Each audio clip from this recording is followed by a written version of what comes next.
jacked up review show. It's a jacked up review show. Jacked up review show. It's the jacked up review show.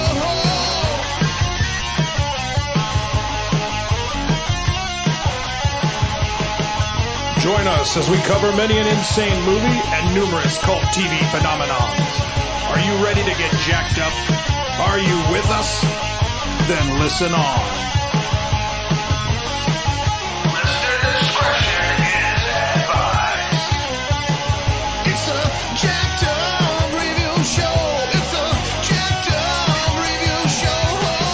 Jacked up review show.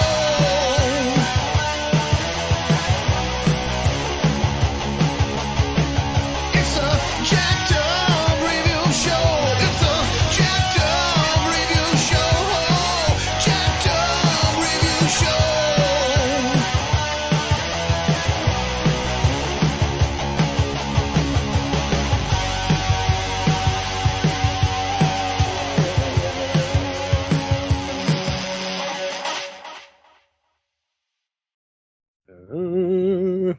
Land ho! Here we go.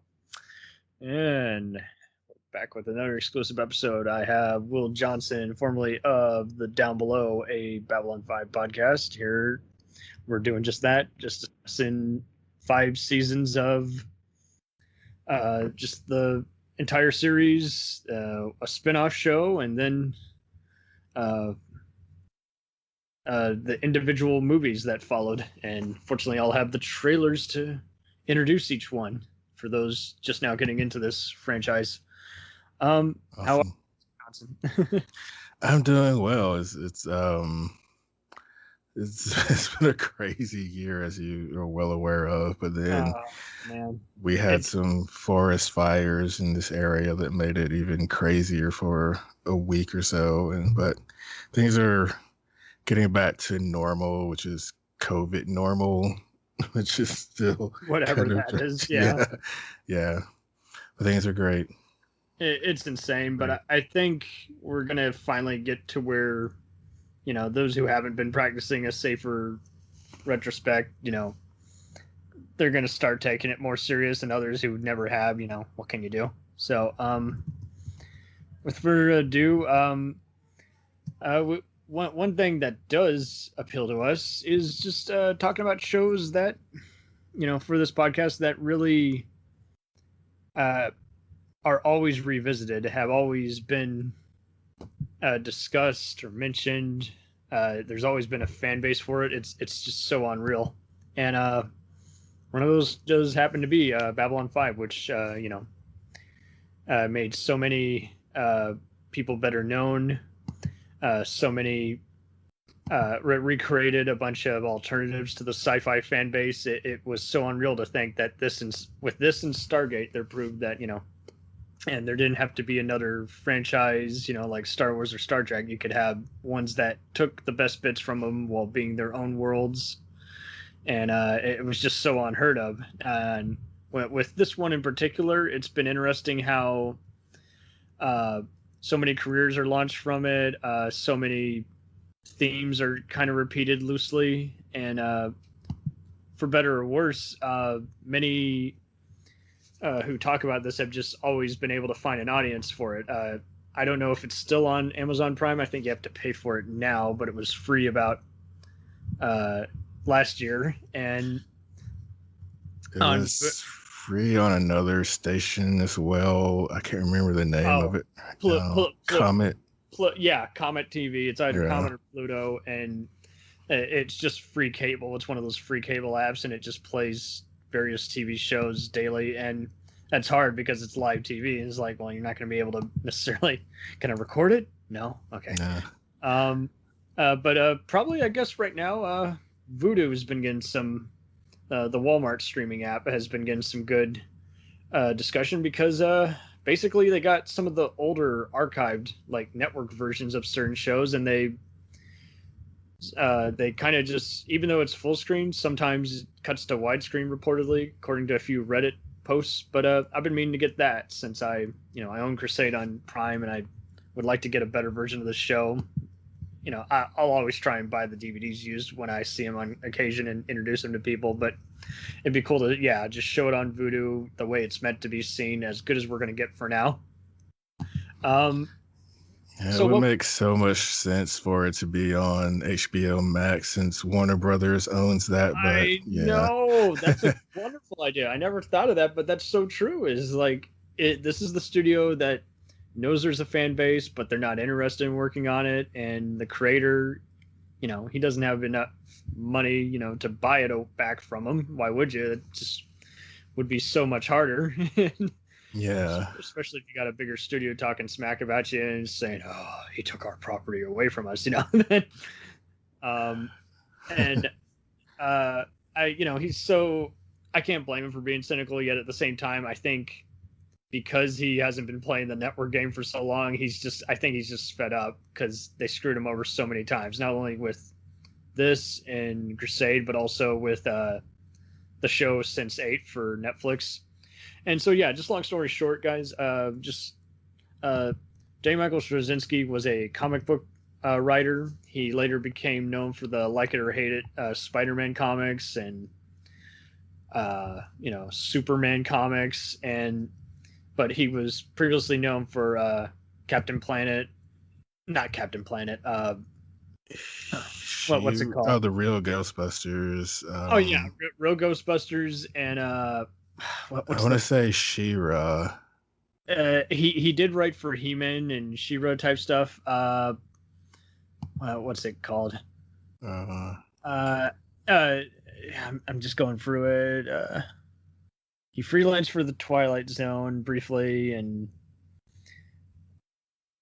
he teams up with a veteran producer, Doug Netter, and it's Captain Power is what it is, which is a show that lasts a full season. Finally got a DVD release with him even being interviewed, but it was just one of those. It was criticized for being a little violent, but for both kids and adults, and it's a fun show.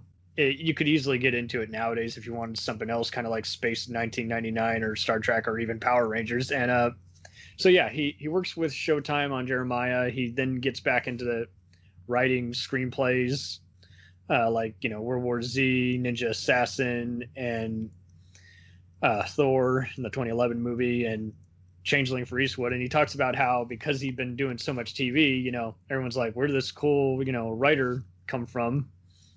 We've never seen him in the film industry. So he does some Terminator comic books also, which I had no idea, but I totally would love to get. I read some of those. Yeah, they're really good. That's lovely. And so I guess you could say it made sense that he later teamed up with the Wachowski brothers. I always kind of found him similar to,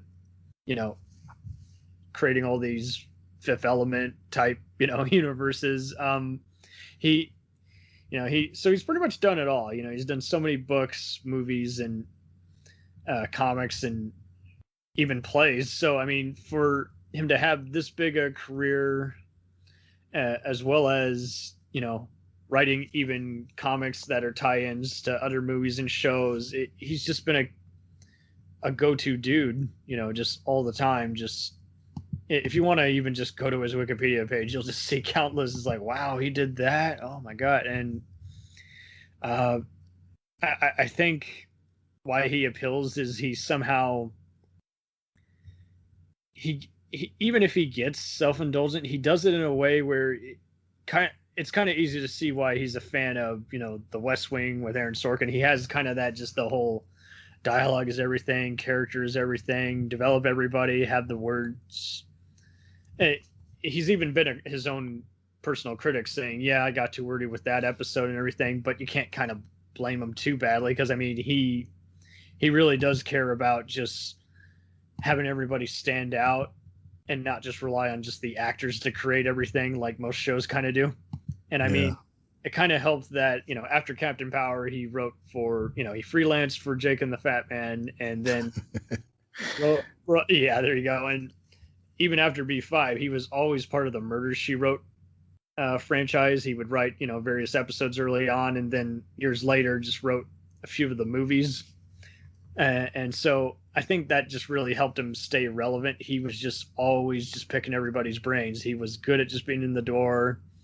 And I mean, a lot of people he embraced the internet. That's been noted in several, different reviews and movies, and it definitely played to his benefit. It just acknowledged that, before the WB, Warner Brothers has this, WNN network,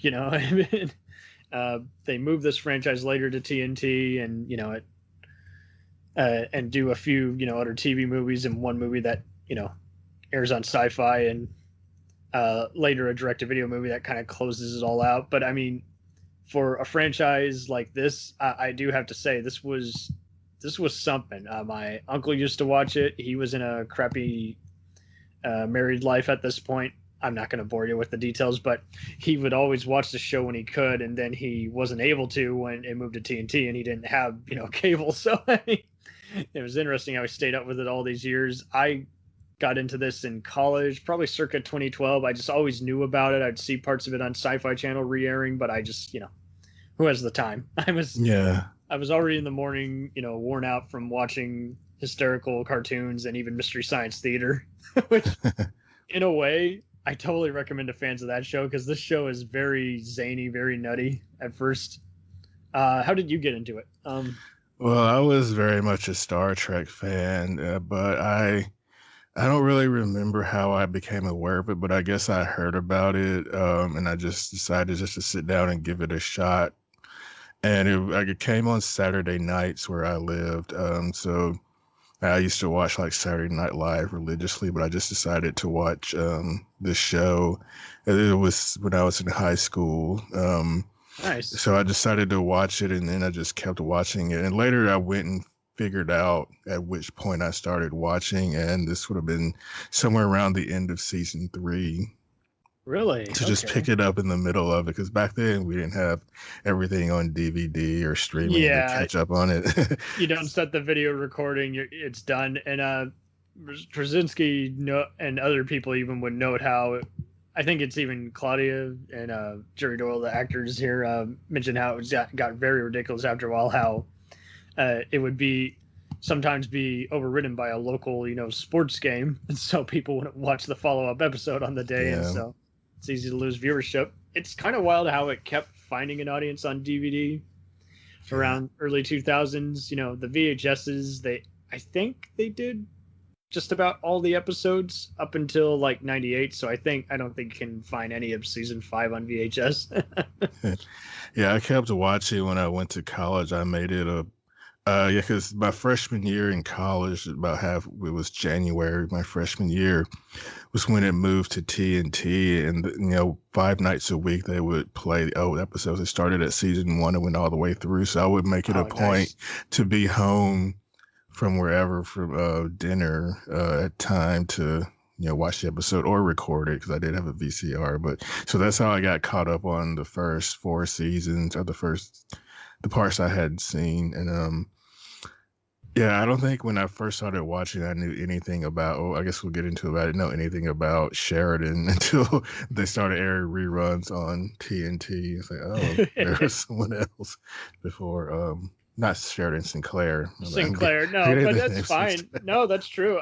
My pal Tony Dodson watched a lot of it back in the day, and he was always just so pissed. He's like, if I want to watch Boxleitner, I'll watch Tron, Why'd they get rid of the old captain? He was cool, and I think he tuned in, he liked the episode where they team up together in season 3, but he's like, why, And I'm like, well, you don't understand. The show must go on, and he's just one of those, if an actor changes up, that's how he was with Criminal Minds and their shows. He just stops watching, becomes too attached. And I'm like, I treat this show kind of like I do with Major Crimes and the Closer. Is like, if most of the main crew is there and there's just one person anchoring it who was already established in the previous show, I'll bite, Obviously, some shows really do suffer because they just, whatever creativity is there, everyone's just not jiving, or it's past its prime and they're just rushing it, just trying to get it done. And I get how, it can be hard to do, especially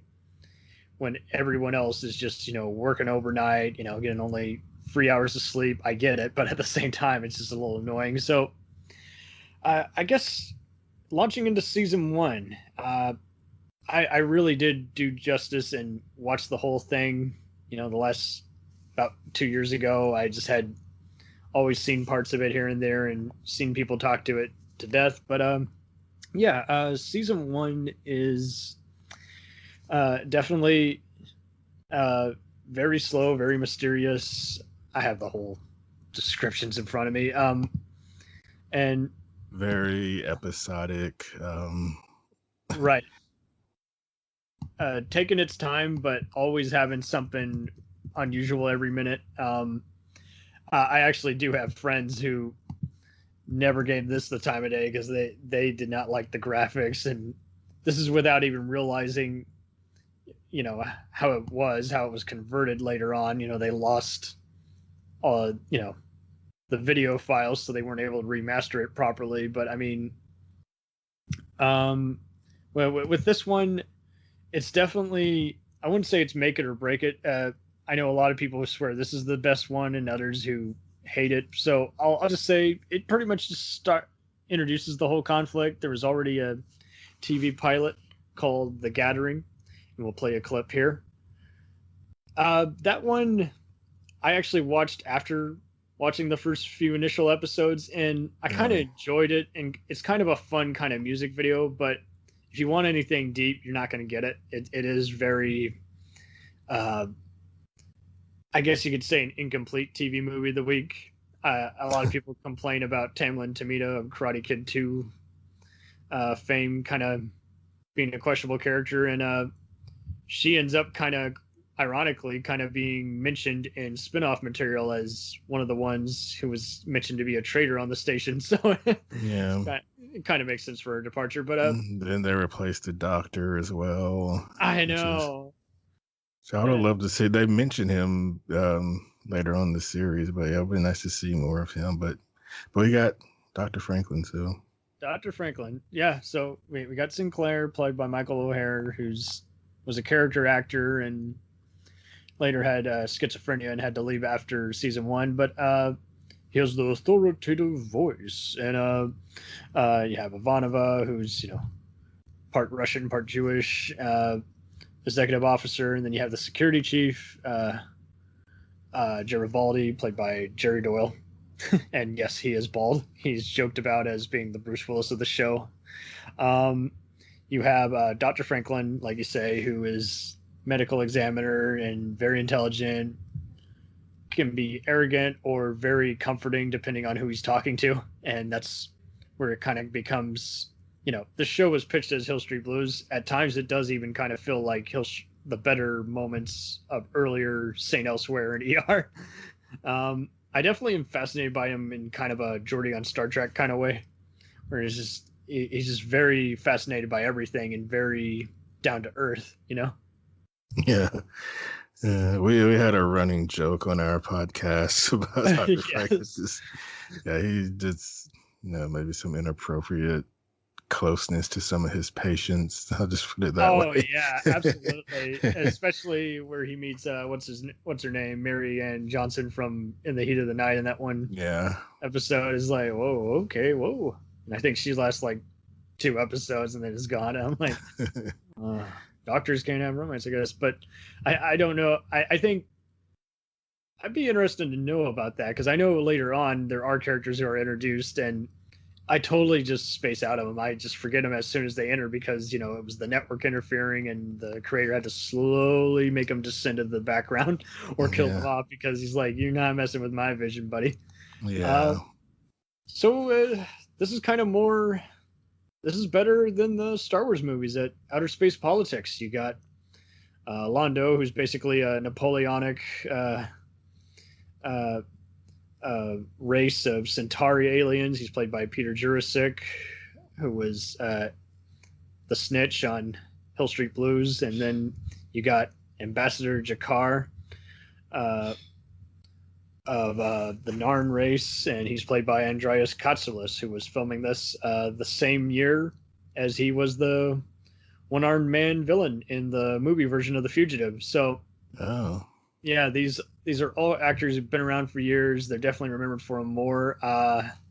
I gotta say, a lot of people say, these guys have either a love hate or just kind of they're very much like the similar, around the same time, Star Trek Deep Space Nine, which despite B5, being complete and scripted before this, maybe even having some episodes filmed before, it doesn't come out until after Deep Space Nine comes out. And they apparently had a settlement or something between Paramount and Warner Brothers. But I think, I'll just say this.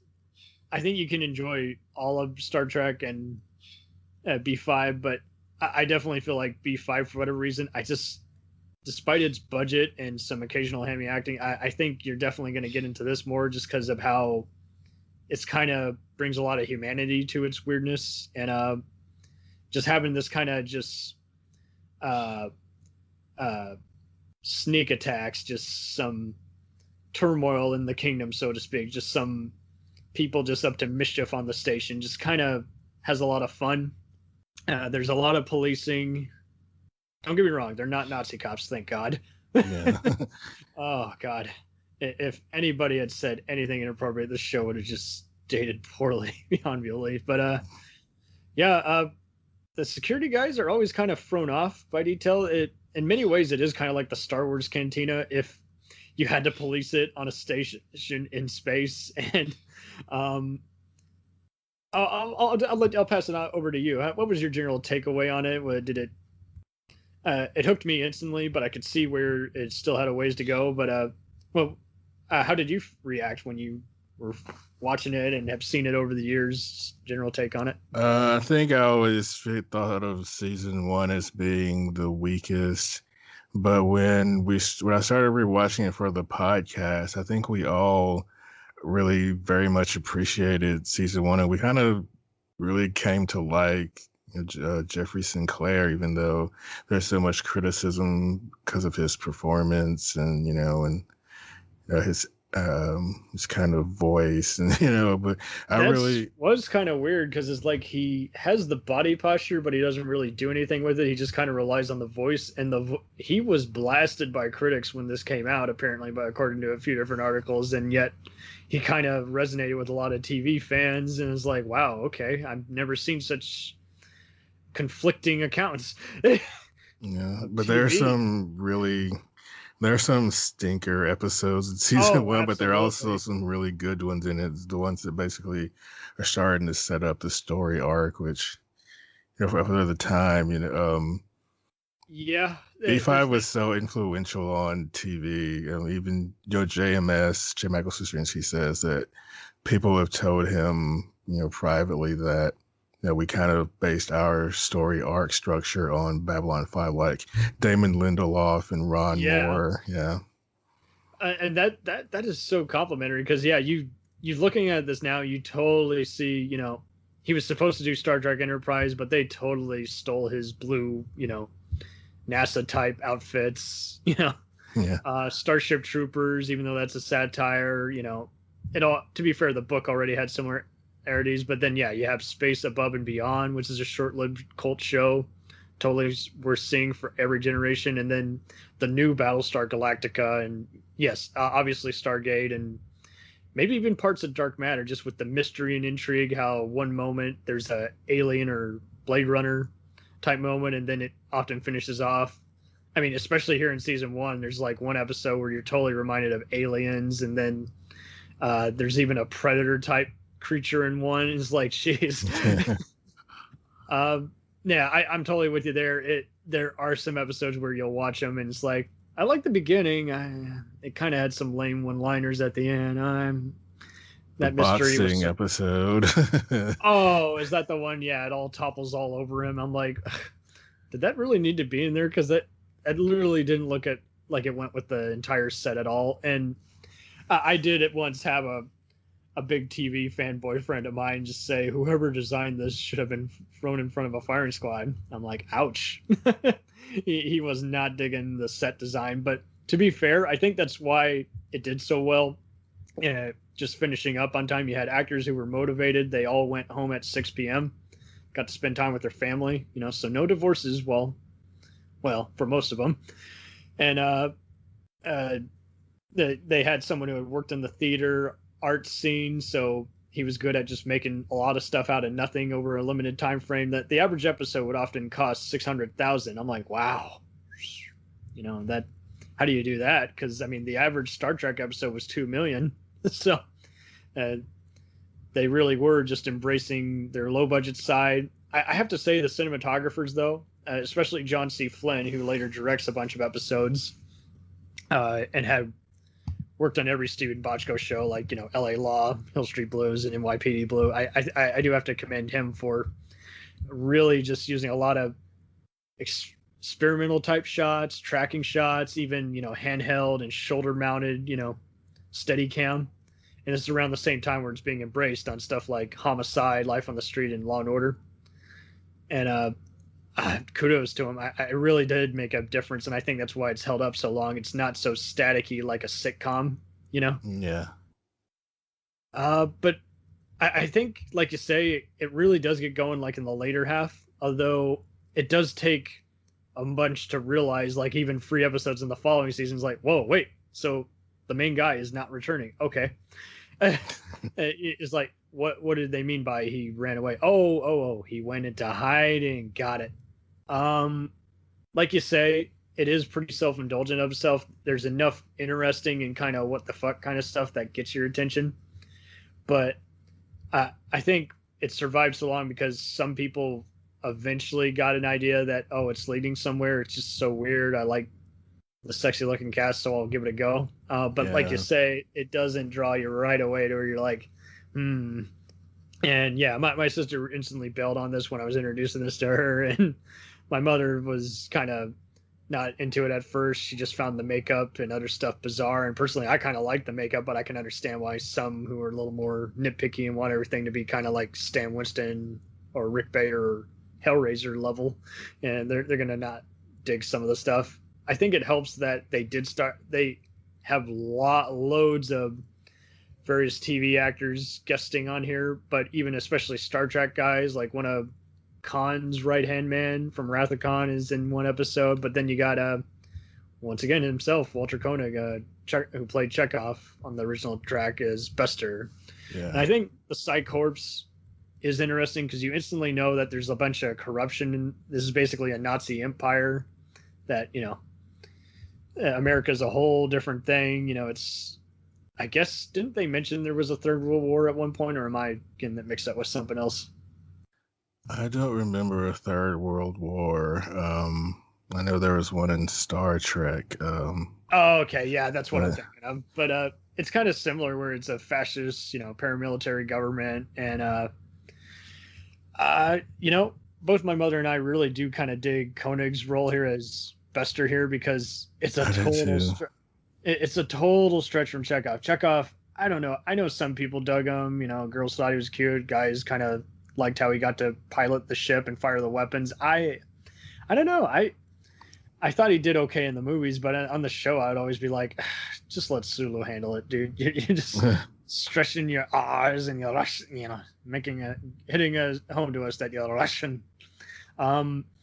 And here he really does kind of, I'd even say he has some kind of lovely voiceovers, and you could even argue that his humor is tied with Dr. Franklin, Garibaldi, and Jakar's. He just has some unusual social overlooks, and it's kind of weird for him because he knows what entity he is, yet at the same time, he's so used to brainwashing people that he knows what he's become, but he's so kind of proud of what he is.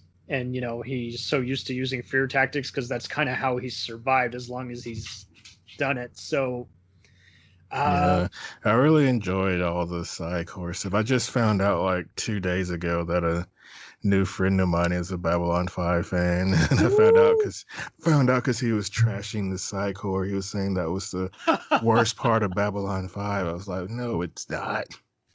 They definitely were more interesting villains, and I have to say they definitely play better than some of the secret police, the Gestapo.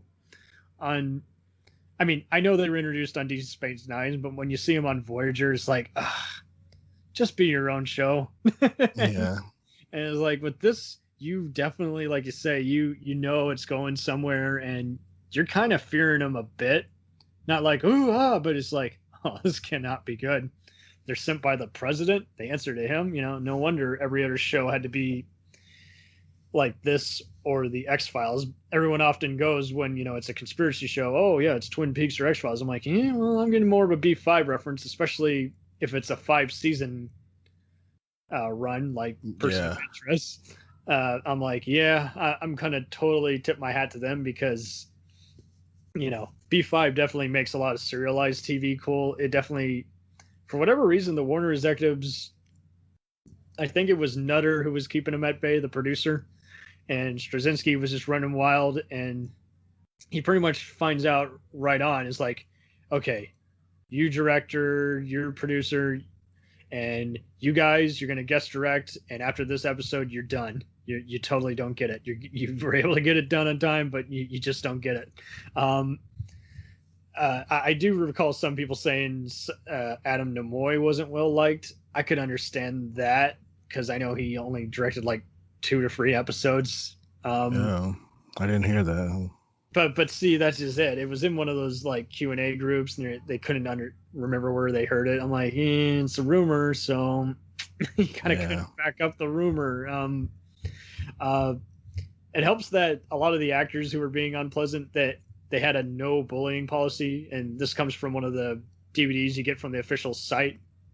Came out in 2016, a few years before Jerry Doyle passed away. He and Claudia Christian even mentioned how another actor, Robert Rosler of Nightmare on Elm Street 2, was known for being a prick, and they pretty much gabbed enough to where Straczynski quietly just wrote him off as dying in one episode. He's like, okay, he's done after these next few episodes. And so I think that's lovely. That's definitely a rarity. Nowadays, everyone's just so used to different personas and just blinded by the money. They only are going to fire someone if someone just flat out is just refusing to do the work.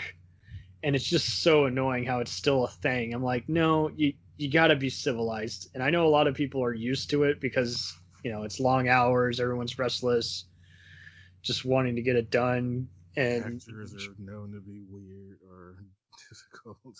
I mean, and that I can understand why a lot of them, when they're done acting, they don't want to risk being typecast or being offered crappy, not so different roles, that they just go into directing. They pull a Eric LaSalle, Timothy Busfield, everybody on 30-something or ER pretty much just gets into directing TV.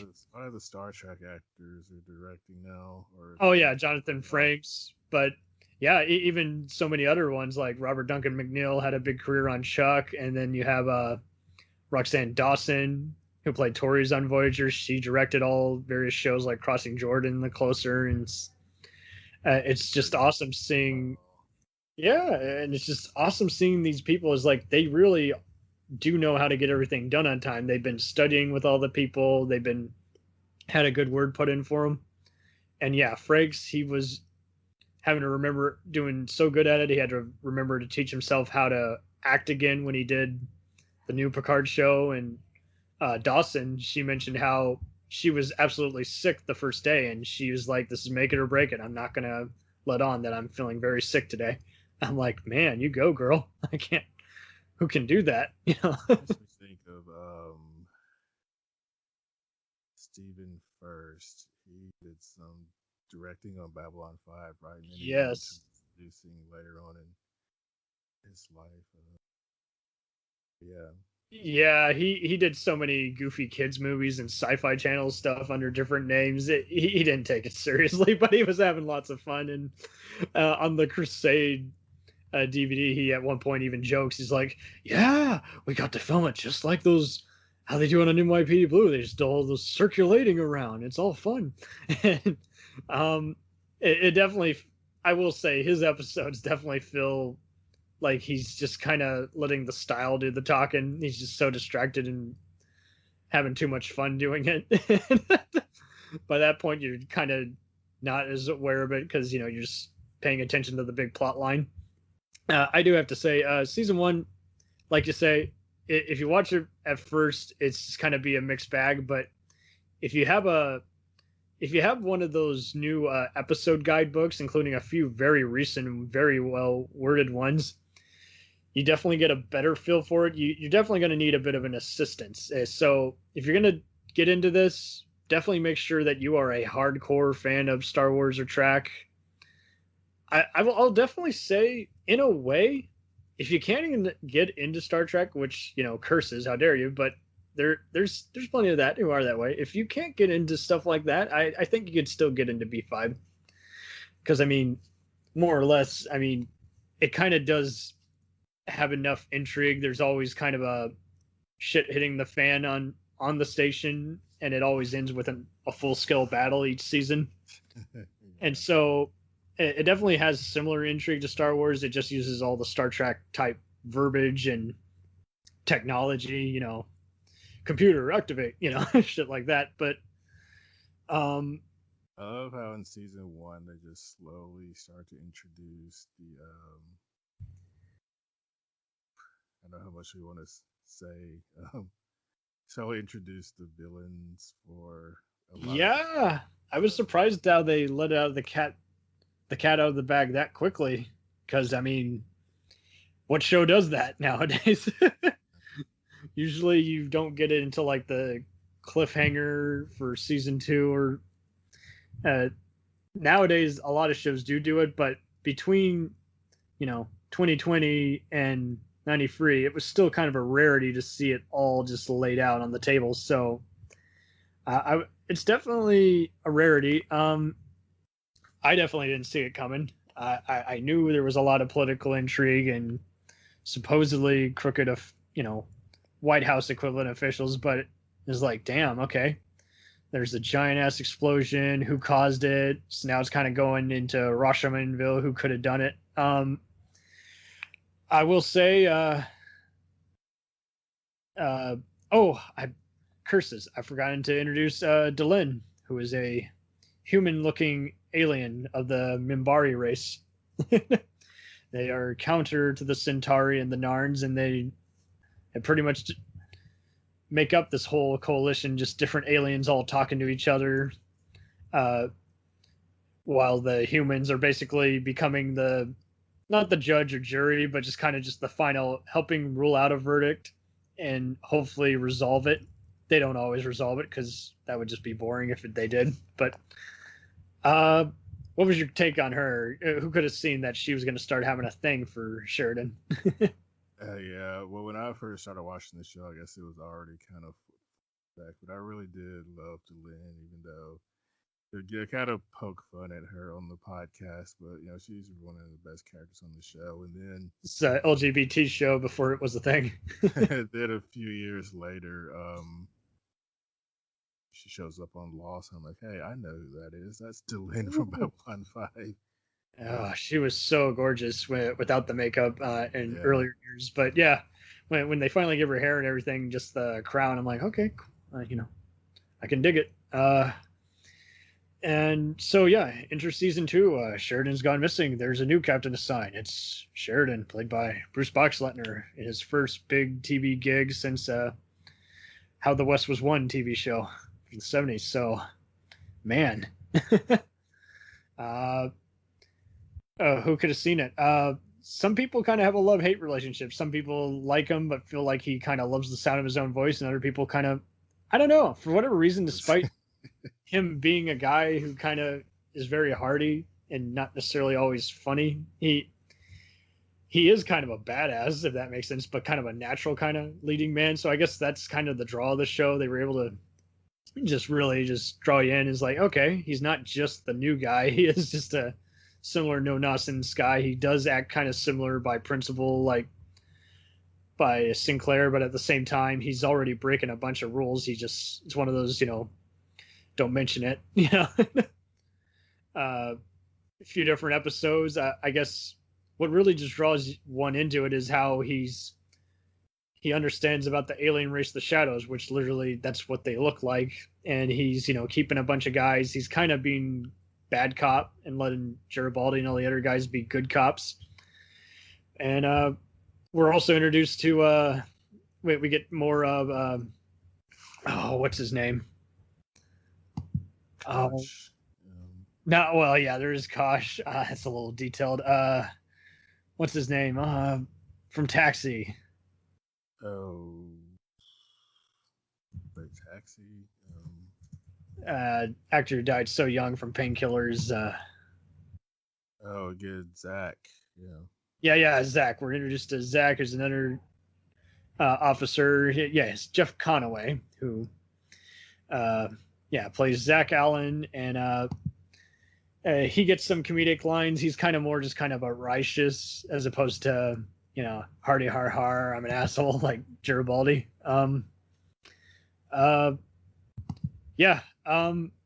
So we got a bunch of other characters. Some people have been kind of just supporting people, and they get more screen time. Season 2 is pretty slow, but it's still kind of a little more comfortable, if that makes sense. Yeah, in my mind, season 2, it started out right off the bat just so much better than season 1. But then when I was rewatching it for the podcast, I'm like, oh wait, it takes a little while for it to really pick up. In my memory, my memory was wrong about that. I'm with you. It's kind of a slow build up, and then midway through, it's like nonstop frantic, but deliberate, as opposed to, I feel like something's going on and I don't know what's going on. But no, you know something's going on, and now you're really even more divided with what's his name? I cannot speak today.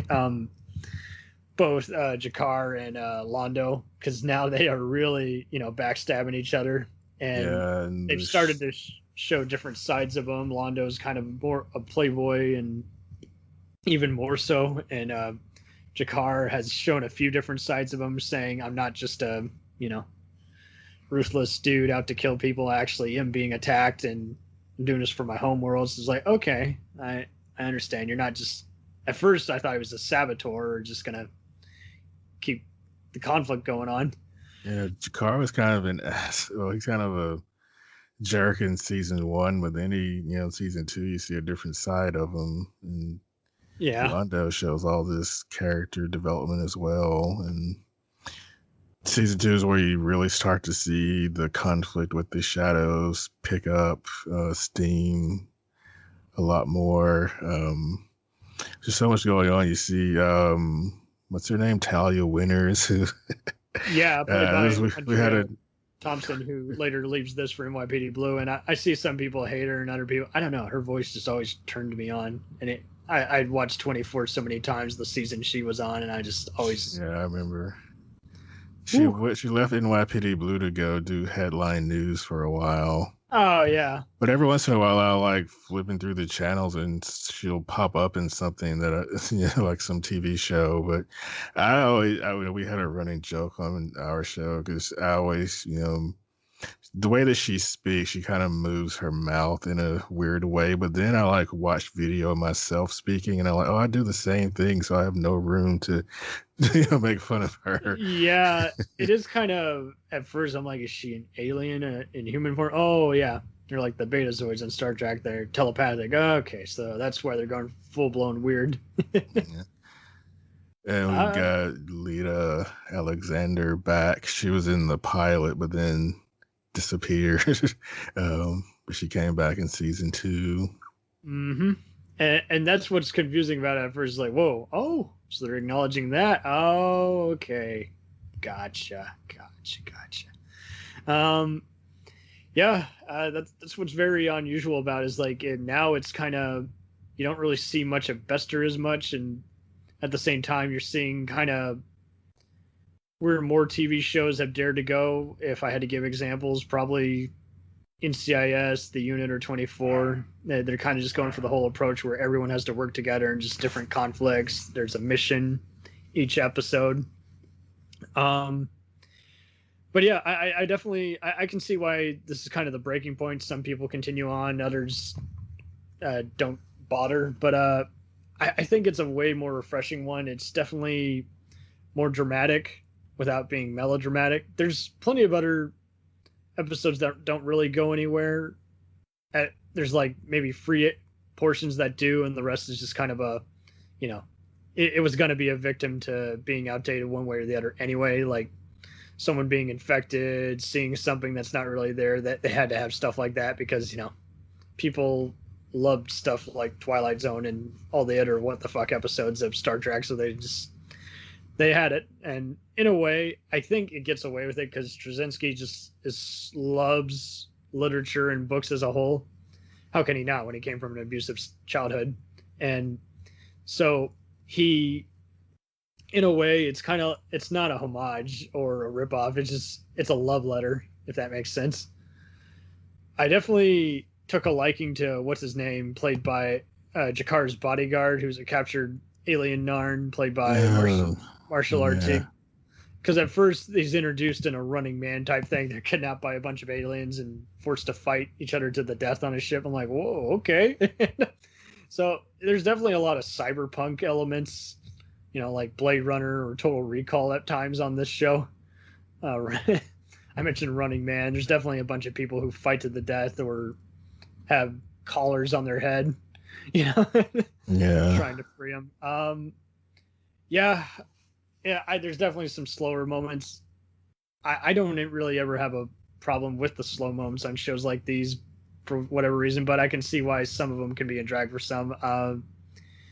It definitely shows like The Expanse would not exist without shows like this, though. It's just so much level of detail, and it's just anyone should be just thankful that any of it is entertaining at all, as opposed to a misfire that looks good, So Yeah.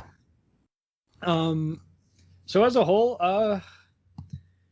would you rank it higher than 1, or just a little about the same or less than on the recent rewatch? I mean, I put it definitely higher than season 1. There are fewer stinkers. I don't know if there are any real stinkers. Maybe one. there might be a few episodes where yeah. Londo is pretty much it's about his sex life. I'm like, I don't want to know that. Yeah, but there's I some. don't want to know that. There are a lot of really interesting, really good episodes. There was one episode where someone tells Sheridan something very important, and he just uses he's played by Robert Foxworth, who's done a lot of voiceovers for Transformers and been in pretty much every other show from West Wing to Law and Order. Just always been the go-to guest star actor with a deep voice, and he uses like I think he goes, "Consider me a spider in a trapdoor," and I'm like, that's a little too cute. Stop over here with the puns and symbolism. I think this is the season where Straczynski started his streak of episodes written. He wrote every episode from somewhere here until He's somewhere in season 5. Yeah. He's just trying to get it out and have it make sense. And He wants it to be exactly the way he wants it to be. Like, who's better to do it than myself?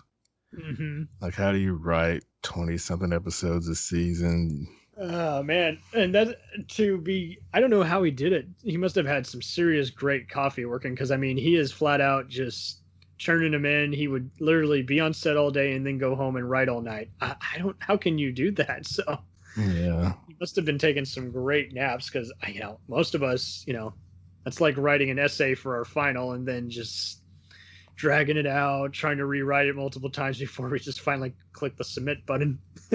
What do they say? Most people are only productive for about 6 hours a day of working. I've heard that, and I can't. And it's kind of the problem with writing is like all the good stuff. You spend so many hours just walking around. What can I do? What can I do to make this better? Something you haven't seen. And I've been writing some scripts myself, and it's only been taken like 3 years. I'm like, gotta rework this. It's too derivative. It's too, it's too self-indulgent. I gotta shorten it down to 70 pages. Yeah.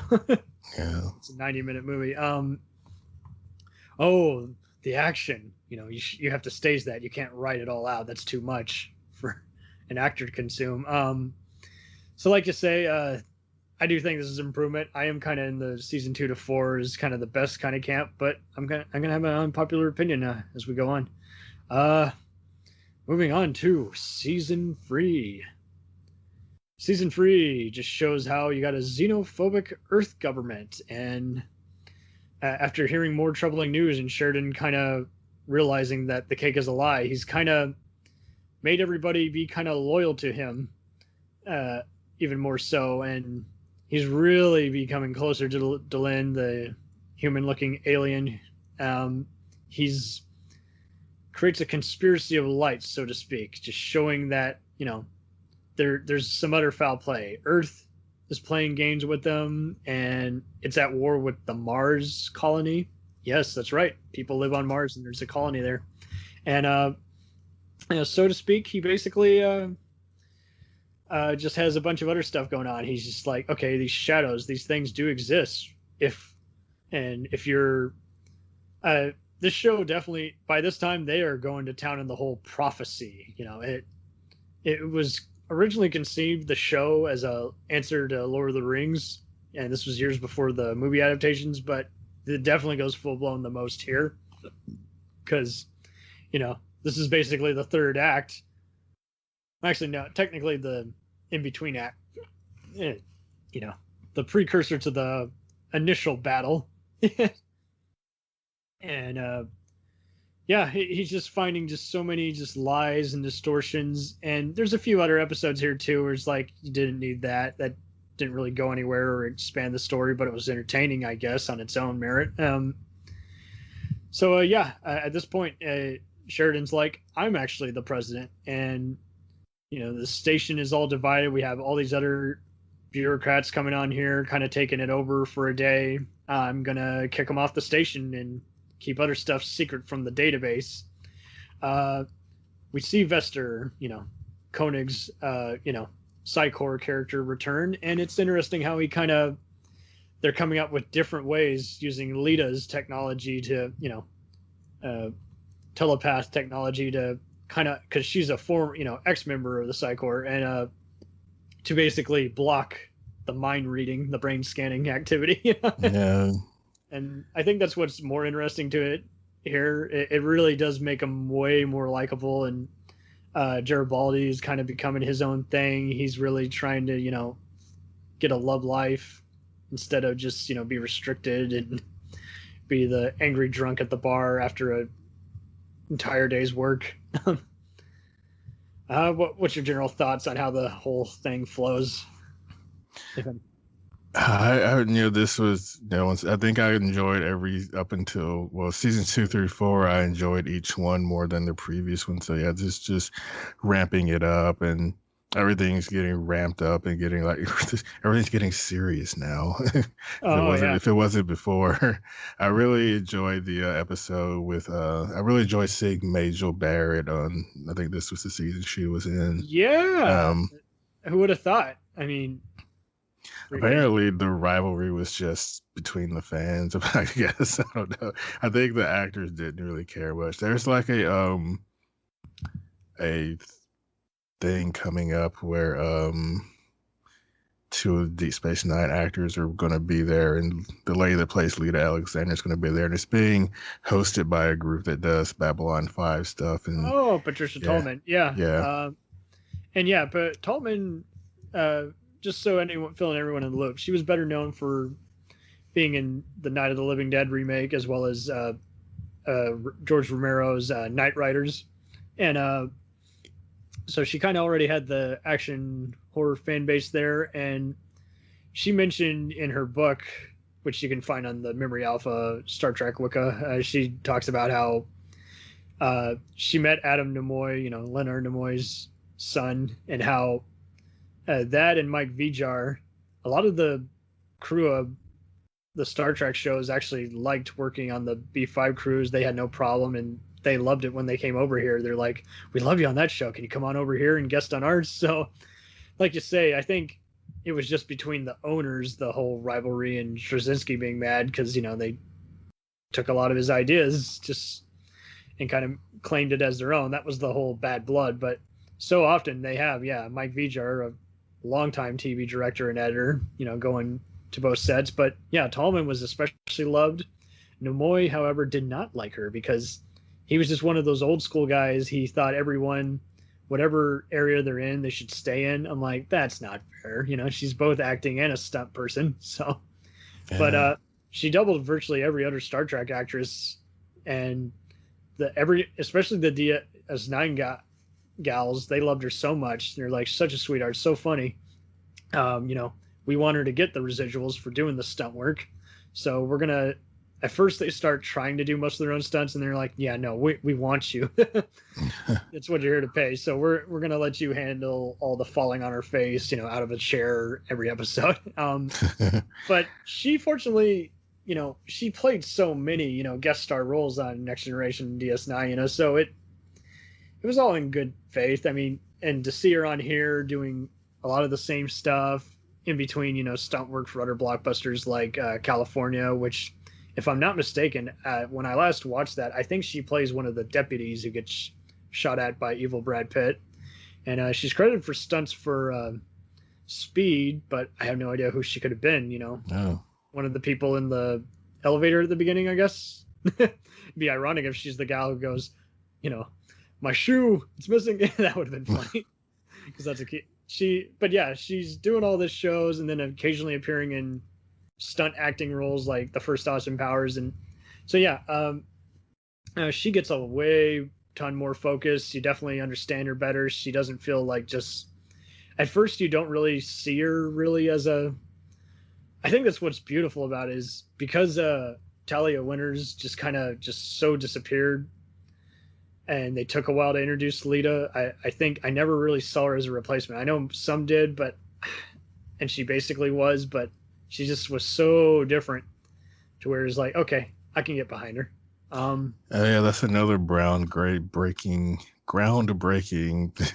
the whole Talia Ivanova storyline, which was very subtle. They couldn't be as overt about it as they wanted to, but just having a lesbian storyline, a lesbian couple on a show in the 90s was a big deal. And it happened so fast that, you miss it at first, and then it just was only caught on and rewatching. Yeah. This season had the Dr. Franklin STEM addiction storyline, which I'm not a fan of. It was just too, you see that kind of stuff in a lot of shows. I think even Battlestar Galactica had a STEM addiction storyline. Maybe they copy from the show. I don't know. No, that's fair. I mean, when it's first introduced, I was kind of like, I didn't even catch on to it at first, but I wasn't really liking it. I think I just liked it better when he just is actually kicking it, because it was the dramatic payoff was cool. But like you say, the build up was like, what? That doesn't seem like him. Yeah. I get that where he was going with it. I think he was just so overwhelmed writing. I mean, what can you say? He's writing all the subplots that he doesn't really balance them all well. He could have introduced all the other problems and saved them for season 5. Maybe it would have been a better season. I don't know.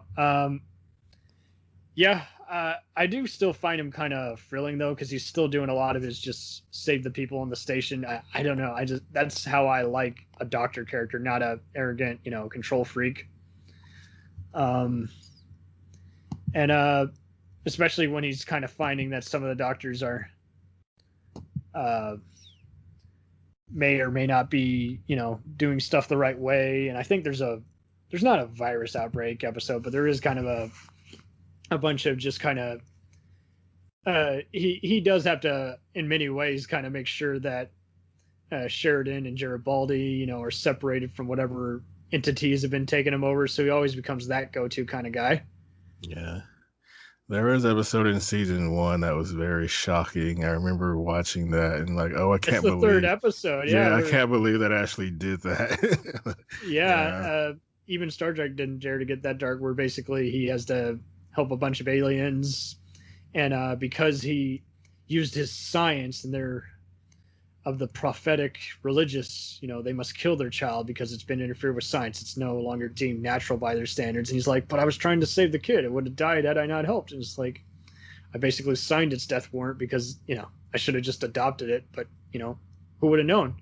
So it is so tragic. And even recent shows like The Orville, in a way, have kind of taken similar elements like that, kind of a little deeper. Like, if I leave the kid on the planet, is it the same as an abortion? Is it the same as orphaning them? It's just stuff you cannot talk about with where our political climate is today, unless it's sci-fi. So,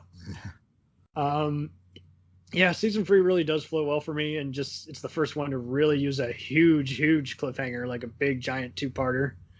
And just he finds out the truth about his deceased wife, and it kind of does play into a lot of nanite kind of stuff. Just uh, they have this one very good veteran actor who did a lot of voices and was on uh, Sunset, like Avenue 777 or something, one of those awesome noirish detective shows from the 70s and 60s. And yeah, I really do like how you get a more hinting at Mars, and Jakar is kind of tortured and interrogated a bit, you know. So moving on to season 4. Season 4, you got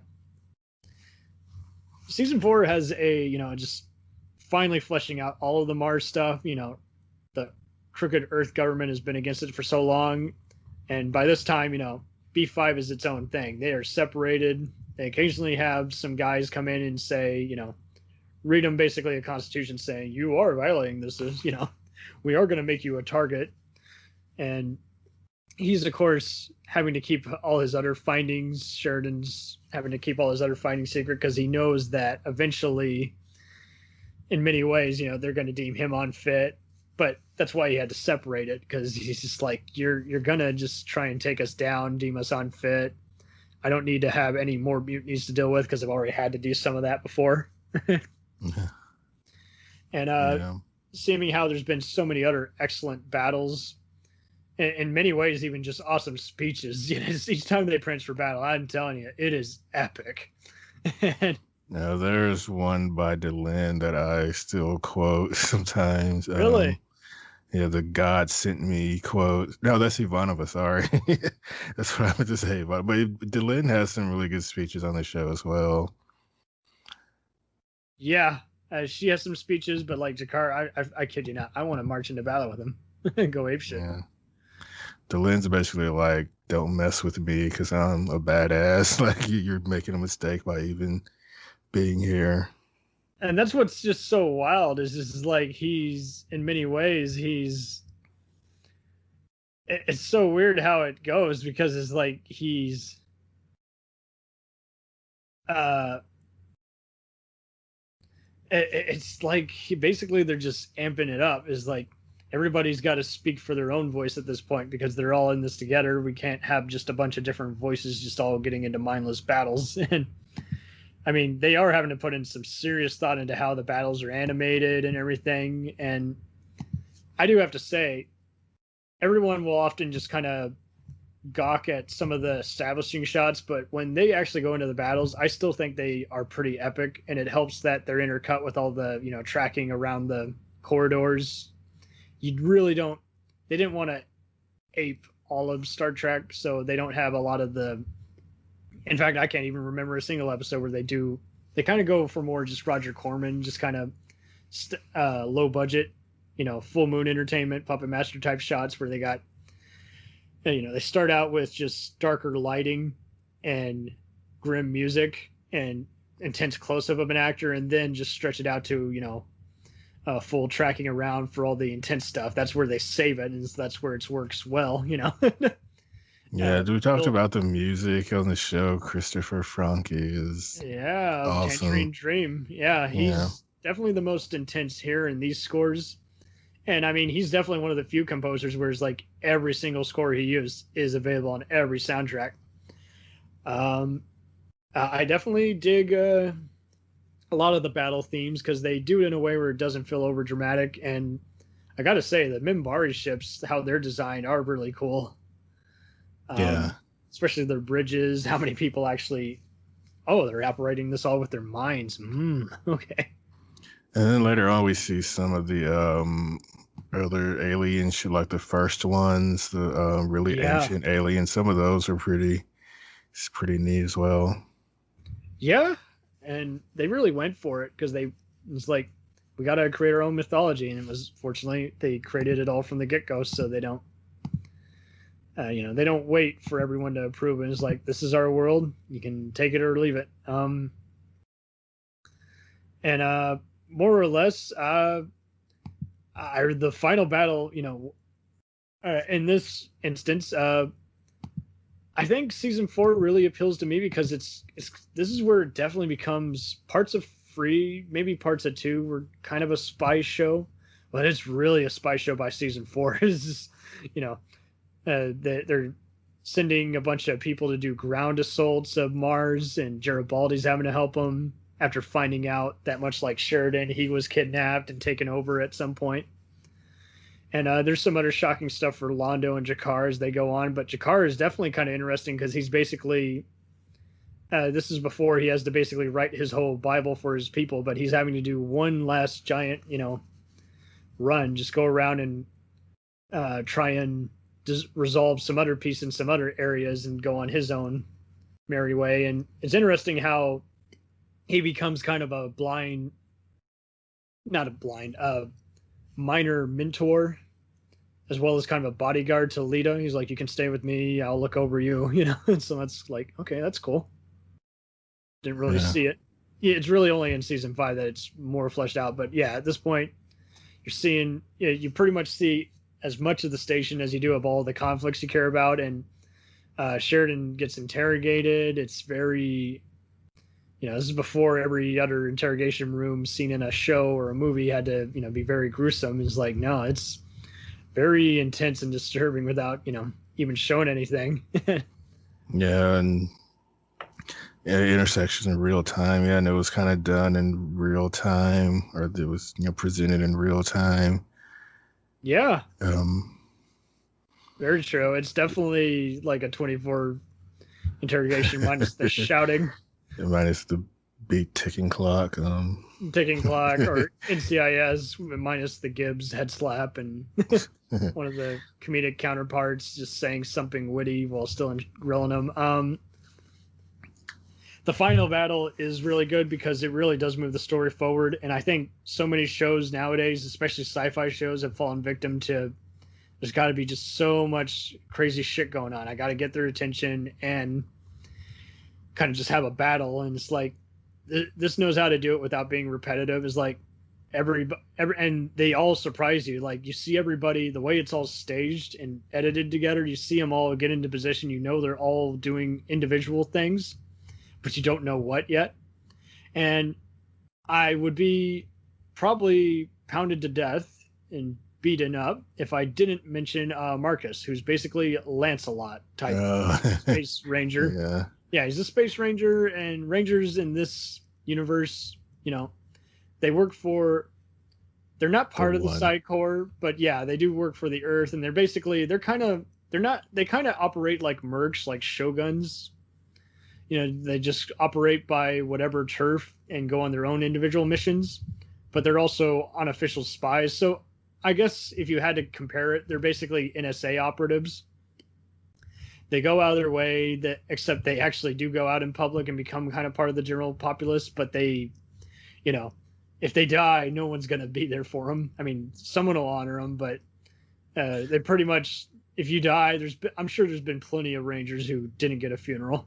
I was surprised when we were discussing every episode how many times someone would say, "Hell, there was a Ranger standing in the background of this scene or walking by." Like, oh, I never even noticed. They just kind of blend in with everything else. What were they at the bars? The Zocalo. Yeah, they were usually I think they were usually in there. Man. Yeah, that does make better sense because there are a lot of guys with.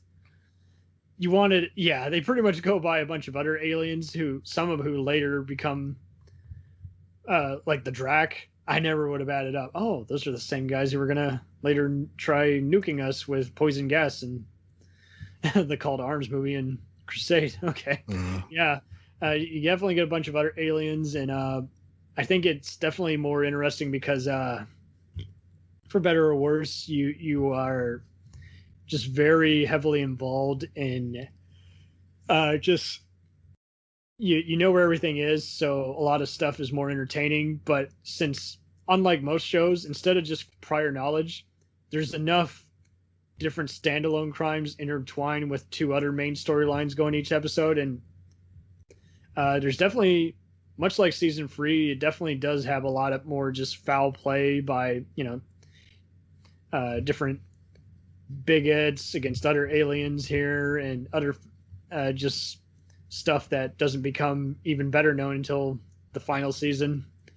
So yeah, I think it really does follow strong. I can see why some people end here, because if you want to, you could technically end here.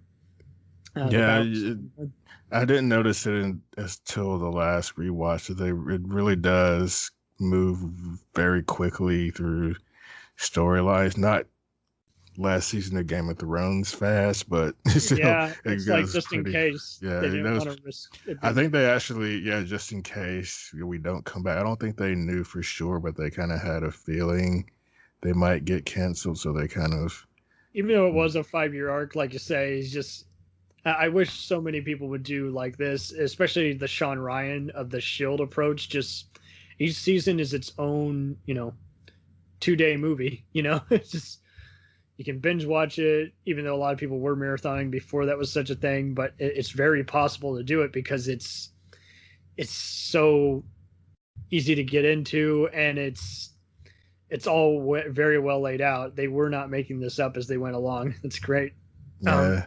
It is a shame. I wish he could have completed the series like he originally intended. So I think season 5 suffers a little bit because the storylines were wrapped up a little sooner than he originally wanted to. Exactly. Yeah. Getting into season 5. Because get it? Babylon 5, season 5. With season 5, you got a new captain. Sheridan is now the president, has won the battle, has married Delenn. He's not just the president of Earth, he's the president of the galaxy, pretty much. Yeah, there you go. Suck it, Guardians of the Galaxy. He has conquered the shadows. He has conquered all the evil agents on Earth. He has helped Mars reform a lot of its people. So he's a savior of the galaxy. All the aliens are kind of going about actually feeling welcome at the station, as opposed to, this is a very heavily guarded, exchange place. And so now, yeah, you got a captain who was totally against him, but who, guess what? They used to be married as well.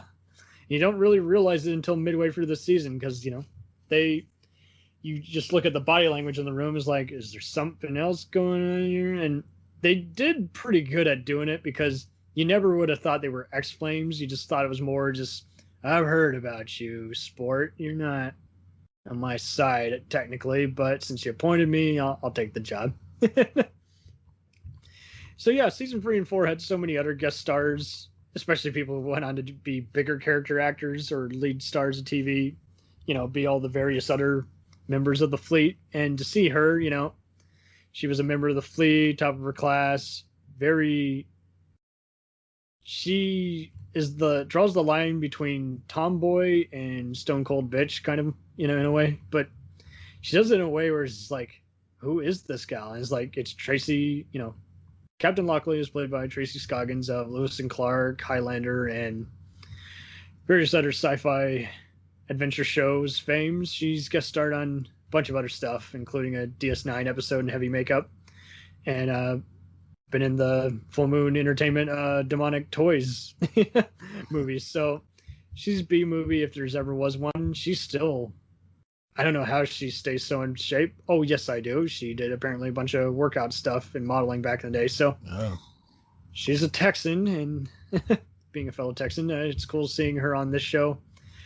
Back in the day, Jerry Doyle, who plays Garibaldi, would joke that he, Scoggins, and Boxleitner were like free Republicans on a mostly liberal show. It's like, Jesus, you guys got to make this so political. And it is definitely a rarity.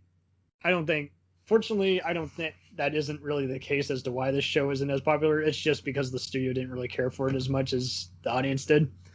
And yeah, at no point does anyone do anything controversial or it's like, oh, I can't show the kids this.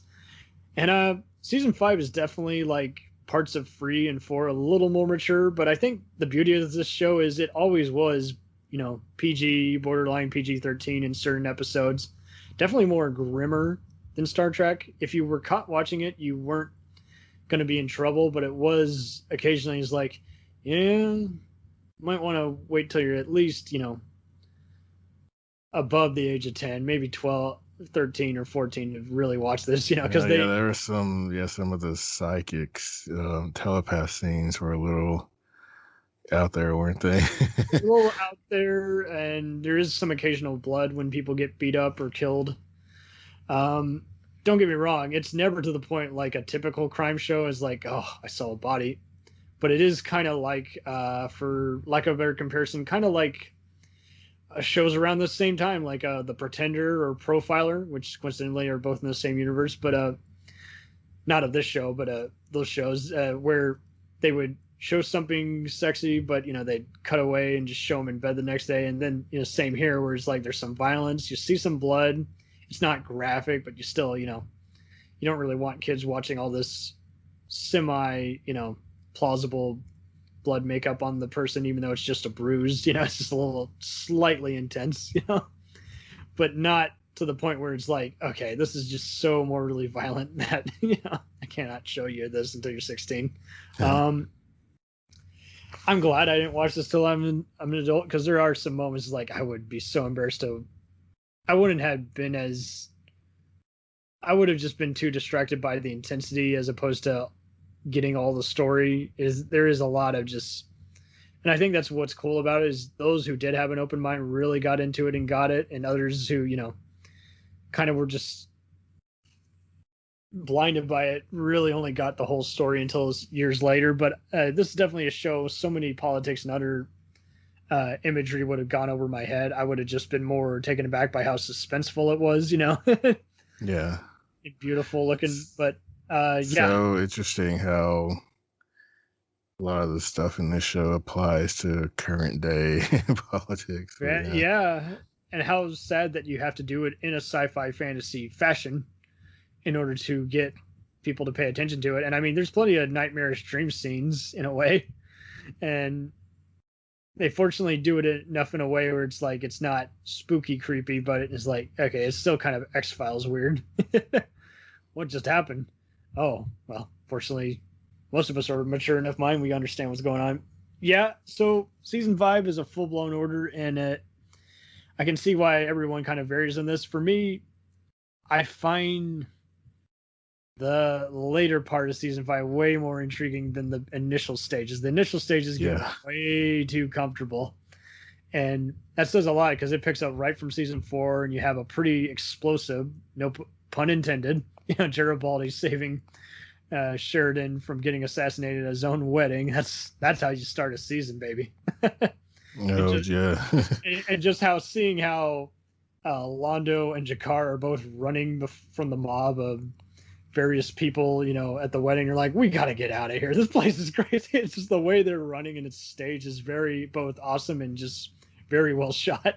And just how they're tracking down, using the camera work that's done to show the whole thing. And well, once again, there's definitely more.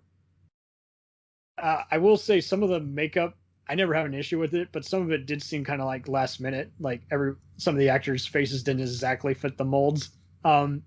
Even though they've reused it only so many times. But it's kind of interesting how they have way more court type discussions. Sheridan is just, he hits the gavel more than usual this time. And in this case, it's often given to Lockley, so she has to do it because, and get past the, prejudice of being a woman and someone in command, a new person. So that's kind of interesting. But like you say, there's some other stuff. I will say, Lita gets romantic with this guy who's popular for many fans to hate, and I didn't have an issue with him, but I can understand. Yeah, I'm one of those people that didn't like him, but I didn't like that whole storyline with him. Even the actor he does a lot of voice work, so he's in a lot of the video games that I play. Yeah, Robert Atkin Downs is his name, and he plays Jared. It's not Jared, it's Byron. Yeah. He looks. I joked a few different times that he looks like Julian Sands, the actor who played the Warlock. And like you say, he's kind of a symbol of peace. I guess I like what he represents, but like you say, he's not interesting by himself as a person. He doesn't really stand out, but at the same time, he doesn't really, I don't know, he didn't affect me. I was just more distracted by Lita kind of having to fend for herself again, feeling underappreciated, and there's sex scene where he's like, that's very cringeworthy. Because you Yeah, got this guy agreed. is like it wasn't gonna date well, and it's like just the certain CGI there is like, what the hell? Okay. If you weren't already invested, you would kind of they should have definitely refilmed that or just not shown it at all. And this is where it's a little cringeworthy. It's done in a way where it's not, boom, boom, boom, boom, but it is kind of, yeah, I'm pretty sure a few kids had to cover up their eyes if parents were watching it with them. So, because it's not like Star Trek where you know what's going on, but it's not, it's both cute and, doesn't show anything explicit. And same thing here. Well, semi same thing here, but it's a little deeper where it's like, yeah, well, still a little adult material. I'm not sure I want to explain this to a kid right now. I don't have kids, but if I ever introduce people to this, it's like, yeah, I'm gonna wait until everyone's a little older because there's just some stuff you're just not gonna understand. Yeah, I like the last portion of the season better than the first part because the first part is kind of tragic, but luckily isn't fully developed and is kind of being such a hard ass on everybody, tough love, gonna shoot you on sight, and in some cases it's understandable, and other times it's like, yeah, don't be like the Nazi psychors. But it's interesting. It's gotta suck when you come into a well-established show just for the final season and don't get a chance to be as well developed. I think, like on DS9 when they brought in S3E Dax, you didn't really get a chance to be as well developed as Jetsia. And she was, I'm sorry, and she was kind of replacing Ivanova, which was such a well-loved character. That's very true. And what's weird is it got luckily, is kind of replacing Ivanova, but after a while, I mean, there's some times where I've seen some people even get them mixed up because they don't really explain Ivanova. It's like, oh, I mean, they do, but it's just so brief. You jump right into it that you forget that she's been missing the last few episodes, and then you realize, oh yeah, she's not in this season at all. Yeah. They have some good guest stars, I gotta say, especially the Penn and Teller as the comedians of the night. Yeah, that was a good one. I do have to say, I don't understand the ending to that episode. It's like they ended very mysteriously. There's a running gag, and then they're like, yeah, it's. Then he makes a joke about the soup. I don't understand that at all. Can you shed some light on that episode? I don't remember the ending. What happened? It's like he says some other kind of prophetic moment, and I have looked through so many other guides. I can't find any ruling on it. What the hell happened in that episode? I like it. I don't understand the ending. I have to watch that one again too. It's all good. Yeah. There's some other guest stars, and this is around the time where near the end they start unleashing the movies. We'll get to this at the end of the episode, guys, because otherwise it's going to be a clusterfuck, just breaking it all down. I think a lot of it had to do with the fact that, I mean, I don't know, but I wonder if this is where JMS actually started letting other people write episodes again. So I wonder if it had something to do with the fact that, he had to come up with new material, a new direction for season 5 a little bit. Since Neil Gaiman writes a few episodes of American Gods fame, and this is interesting because JMS, who was the consultant on this, City on the Edge of Time creator of Star Trek, DC font. No, he just passed away a few years back. He was known for being a cynic and philosopher. Harlan Ellison. Yes, that's who it is. Yeah, Harlan Ellison was this consultant. I think he wrote a few episodes, maybe even directed one.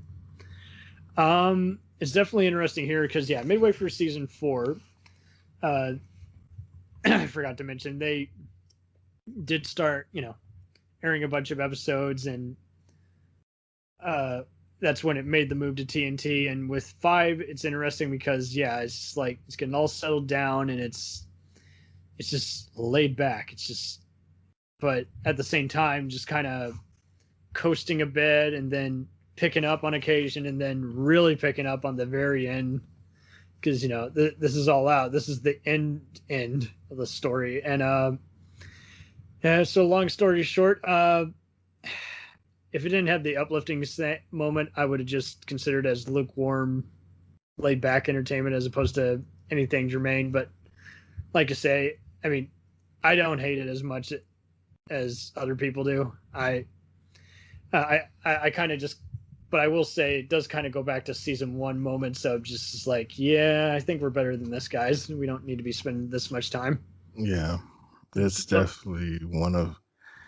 I put it maybe a little bit ahead of season 1, but yeah, maybe not by much. I'm with that. I mean, I definitely enjoy way more like some of the battles and the other unknown forces, but like you say, just the first part of the season just feels like a extended episode that went like 5 episodes way too long. And yeah, it can't outdo season 4, but I definitely like it better than say some sequels that try to outdo the best sequel in a so-called franchise. It's like just the emotional stuff in the very end where they're showing Sheridan as time goes on years later, and this is where it gets very personal and just shows like this is why it's become deeper with every kind of audience. It's just people have been able to stream it before it was a thing and marathon it. I know a lot of people online who watch it once a year, which is so wild. It's like, because it is a pretty long show, it's worth it, but it is one of those like you got to be able to sit down and watch it each week to get the most out of it. And so this is where it just shows how Sheridan's not only become a prophet, but also just it's kind of a reflection on what a man has done with his life. He's lived quite the journey. It's interesting how Lockley, much like Ivanova, is also in a bisexual relationship and has had a tragic past and had to become the bigger gal, so to speak. Just say, okay, you are passing the torch on to me. I do have to make this station be great. And it's like it's in operation for like a few more months, and then they're finally closing it down because there's just no need for it. It's just been a sight of trouble for way too long. And so that's definitely an interesting reflection. And yeah, this is then the final episode. I know JMS says it makes him cry. That sounds a little ego-headed to me, but I'll let would you say the final episode really does is worth watching? If you, even for those who didn't like the initial part of the season, they should at least watch that episode. Or yeah, it could be a little behind the scenes. It was actually filmed at the end of season 4 when they thought they were being canceled. So you can pretty much skip season 5, and I guess if you really want to. I'm a completist, so I don't watch it anyway. But yeah, you can watch the finale and still be fine. And I think it does get you in the feel. There's a scene that I pull up on YouTube sometimes, partly because of the music is so good, but it's when the station is, when Sheridan visits the station one last time. yeah. And then you see all the ships taking off, the different alien ships leaving, and then, apparently everyone does it all at the same time, because that happens in real life, even in sci-fi. But don't. Yeah. There's not one person who's like, wait, I forgot something. Yeah. My luggage. So I'm gonna jump into all these movies. Because I just realized chronologically we're just gonna really confuse the hell out of people if we just go straight into the next show and then back to the movies. Like, no, okay, screw it. I'm gonna go into the movies. So I mean, varies how they definitely all vary. I definitely like them better than some people. I definitely like them better than some of the Star Trek movies, if that makes sense. Yeah. Even though some of them do not work as anything other than extended episodes, because basically you do have to be familiar with some of them, and others I can see. I'll be honest, I got into I'll hit on it later. There's some that I got into later because they were just good standalone movies. So in order,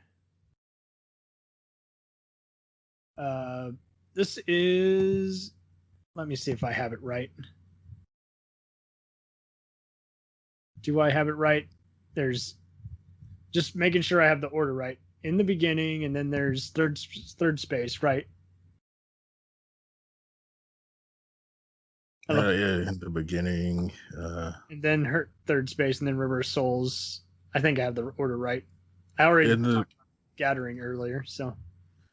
I think third space. Are we going chronologically or what the order they aired? I'm not The sure. order that. Oh yeah, I got the chronological stuff. I mean the order in which they aired. Let me look. Yeah, because third space. Yeah, because some of the movies were done for TNT. Oh, okay, yeah, I got it right. Okay, so I've been looking for Wikipedia. So yes, before season 5 aired, lo and behold, there was an feature movie that basically has stock footage of Sinclair and is basically a prequel. You cut to older Londo telling a kid a story about how the whole thing began, and it's definitely got some great battles and backstory. Some fans have recommended that if you're going to get into the whole thing, that you watch this one first. I don't know how I feel about that. What's your take?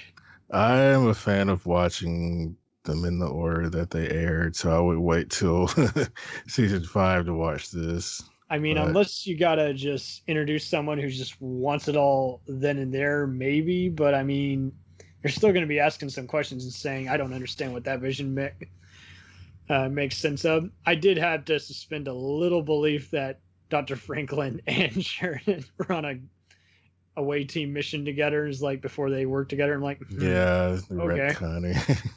That's a bit of a retcon. I don't. Why would you put a doctor in the middle of the field? This isn't Star Trek. And Sheridan, I don't know. It seemed kind of silly that he has to run away from an explosion. It just feels like something out of a totally different syndicated adventure show, like The Sentinel or MacGyver. Even it's like you don't need that. It's cool. Don't get me wrong, but it's just like they're on some weird kind of icy planet. So feel free to make your own references to the thing if you want. Or to Hoth or whatever. Yeah, there you go. Star Wars Hoth. And some giant Imperial walkers are going to come bursting in. I do think the second part of it's really cool. You see Ivanova in a brief cameo at the beginning and her connection. At that time, it was her kind of only return to the franchise, so that was cool. You do see some of the other guys and generals who have made brief appearances on season 4 and 5 appear here. And they're all character actors who always made a living just being police sergeants and lieutenants and generals. They've all been in movies like the 98 Godzilla and NYPD Blue and Armageddon, so it's cool seeing those guys work their magic. Ross Tamblyn was in one episode earlier on in the show. Yeah, doesn't he appear here? And it's some. I don't know if it's this movie, but it was in one episode. I just love him from Twin Peaks. Yeah, very much so. They had some great guest stars, and in the beginning, definitely has its exclusive guest stars. I pretty much like all the actors that appear in a lot of these because they really do bring a lot to it. They take it so serious. And there's a reason TV Guide at one point gave this an A-, saying the best TV show ever. Ever. And this is followed then by Third Space. Well, woo! Was this movie unnecessary or? Well, it definitely depends. So yes, this is basically a tribute. It has a lot of Forbidden Planet, alien type designed creatures, and it's a Chalo type creature. So it's very Lovecraftian. It co-stars Sherry Belafonte, daughter of Harry, who, had been in so many dramatic shows. She just wanted to do sci-fi. She was a fan of the show, according to her CNN interview on that one exclusive members DVD. It has one season one character played by William Sanderson of Blade Runner fame, but I was unaffected by him appearing there. I always got him mixed up with Steve Railsback, who played Ted Bundy in that one. William Sanderson, is that the Not Ted Bundy. He played Newhart?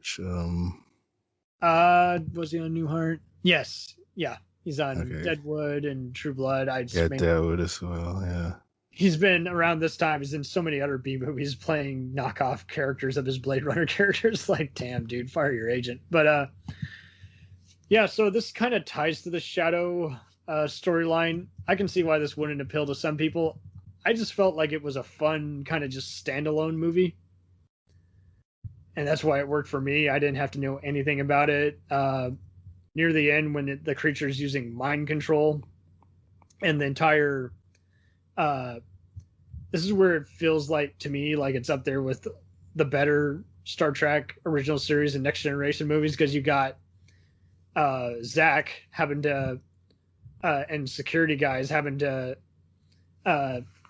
lock down an entire bunch of people who are just, because they're mind controlled by the creature, they're all getting into fights with one another, and so the bars and other places are breaking out into a fight. And this is while at the same time while you're having an outer space battle. I'm like, okay, I like it when you do the Star Trek, Star Wars level. Yeah, the Star Trek brawl. Yeah, Lord of the Rings. These 3 different battles fighting all together at the same time and making sense of it all. I guess I like this more than I remember, because I was looking at my notes from when I reviewed it for the podcast. And I guess I liked it, it's not for all, but I remember some people saying it was a good standalone movie, and I definitely think that's the main thing that worked for me. At first, the Ivanova stuff, if there's any critique, her visions kind of go on way longer than they need to. I don't think she overacts. I'm not saying it's bad. It's just one of those, like, yeah, it took a little time going there, just making sense of it all. Feels like some, but it's definitely the most aliens of the whole thing, I guess you could say. Yeah, they had 2 hours to fill, so just went on. Pretty quickly. I didn't even notice it was 2 hours. I was just, but yeah, it does take its time in some segments, but it's definitely not boring compared to some other less episodes. The artifact is kind of cool, especially how, once again, Sheridan has the nuke it. The Sheridan solution to big problems. That's the only part that's a little formulaic. It's kind of hysterical seeing Patrick Swayze's brother Don as one of the Raider leaders. I guess that's another critique. The Raiders at the beginning really don't have much of anything to do with the whole thing, but it kind of sets it up. You start out with a space arrest of a bunch of pirates, so that's just there to get your attention. They didn't need it. Dr. Franklin's well used here. He doesn't, he does more than just sci-fi exposition. He also gets to do a lot of kind of investigating So I guess that's what it works for. Delenn makes sense. Overall, I mean, it's definitely, even though Garibaldi unfortunately is missing from this, it's all good. I think it's definitely, if I had to rank the top B5 movies, this one is definitely one of my favorites. And you could watch it without and make sense of it all and just say, that was kind of a cool B, scientific feature in space. That was cool. Yeah. As opposed to be like, I feel like I guess it was okay. I'm missing something. I don't know what these people were talking about. Yeah. So, yeah, in the beginning, don't get me wrong, that had some cool space battles, and don't get me wrong, it's a 4 out of 5, no problem. It was one of those, it's like, I don't know if show it to people if they instantly just are carefree and just want some instant entertainment, but if they want to make sense of it all, they're gonna have trouble at first and only really get into it because of the visual storytelling. So yeah, this one for me was just a better standalone movie, and it didn't feel like just an episode that went on 2 hours for me. I really did dig it. And Ivanova got to be her usual heroic self, and Sherry Belafonte, for, don't get me wrong, like Star Trek, this franchise had plenty of actors who just wanted to work with people who were hired, because of this was casted by Mary Jo Slater, Christian Slater's, mother, who was a casting agent. And there was definitely a bunch of actors who, like Bernie Casey on Deep Space Nine, they weren't sci-fi people, but they wanted to work with the various actors. And here, Sherry just wanted to just do a sci-fi movie and was just sold on it and just liked the premise. And she really does really good as the scientist who's kind of an anti-hero. Is like, okay, yeah, I was arrogant. Okay, yeah, well, this is my creation. And they do a good job of just not villainizing her and just saying is like, yeah, well, this could have been avoided, but we learned something, didn't we? She's a rascal. It's kind of charming in a way. It's going on to the next one, and this is definitely one that will divide everyone. The River of Souls. It's not a Billy Joel. No, that's River of Dreams. Matt, unusual scientist, Dr. Bryson, played by Ian McShane. Yeah. Future Deadwood star who's been in everything, like every other British show, and before being in, John Wick, Pirates of the Caribbean, Sexy Beast. He's been in one of Tarantino's favorite movies, Sitting Target. But yeah, he English actor who, for a man who did not years later say that he didn't really enjoy working on this because it had so much verbiage that he didn't understand. I think he does pretty good here. He sells you on the science and just takes it straight without seeming bored or like they barely were able to get something out of him. But the real guest spot here is Martin Sheen as the mysterious soul hunter. They've always hinted at the soul hunters having giant butt heads with diamonds on them. Yeah. What's your take on the makeup? Was it done well, or was it kind of schlocky, not the best? What's I didn't like the Soul Hunter makeup, or even in the original, in the first season. But yeah, it's kind of different. It doesn't really work, but it didn't work to begin with. What? I don't know. I kind of wonder if Martin Sheen just thought it was interesting or wanted to do something sci-fi, or if he just does pretty much anything he's asked to do. Like, how did he get signed on? I think he has. He almost didn't get on the West Wing because no one thought he would accept the role because he was kind of doing more lead roles and just key supporting roles. And here, that's a good point. He does kind of in this role. I definitely think he digs into it. But I can see why, because there's a lot of overacting. It's going to be an acquired taste. This is an extended episode. I don't think it works as a standalone movie. It's kind of annoying how Dr. Franklin appears, but only in like a dream, like hologram or something. Dr. Lockley, I'll give it to her. Tracy, it feels like two different episodes stapled together. There's a virtual stuff, and it's kind of erotic, and it's like, yeah, B5, you don't have to be too softcore. Please don't do that. It doesn't show anything, but it hints at it. Yeah. How she's wearing a bikini, and how basically the person is a hacker. He's violating, defamation of character because he's, taking photos of her and animating her in his dreams, which is creepy. Yeah, it was kind of like a hollow suite thing. Yeah, I remember now. Yeah, and so I guess you could say it's a little over derivative, but it's also kind of in a way where it's like it's just two episodes stapled together. Yeah. I don't find the first part of it as interesting. I like the ideas and the talk about it, but it has a rough beginning. I can understand people not liking the Soul Hunters, so if you don't like the Soul Hunters, you're not going to like this movie.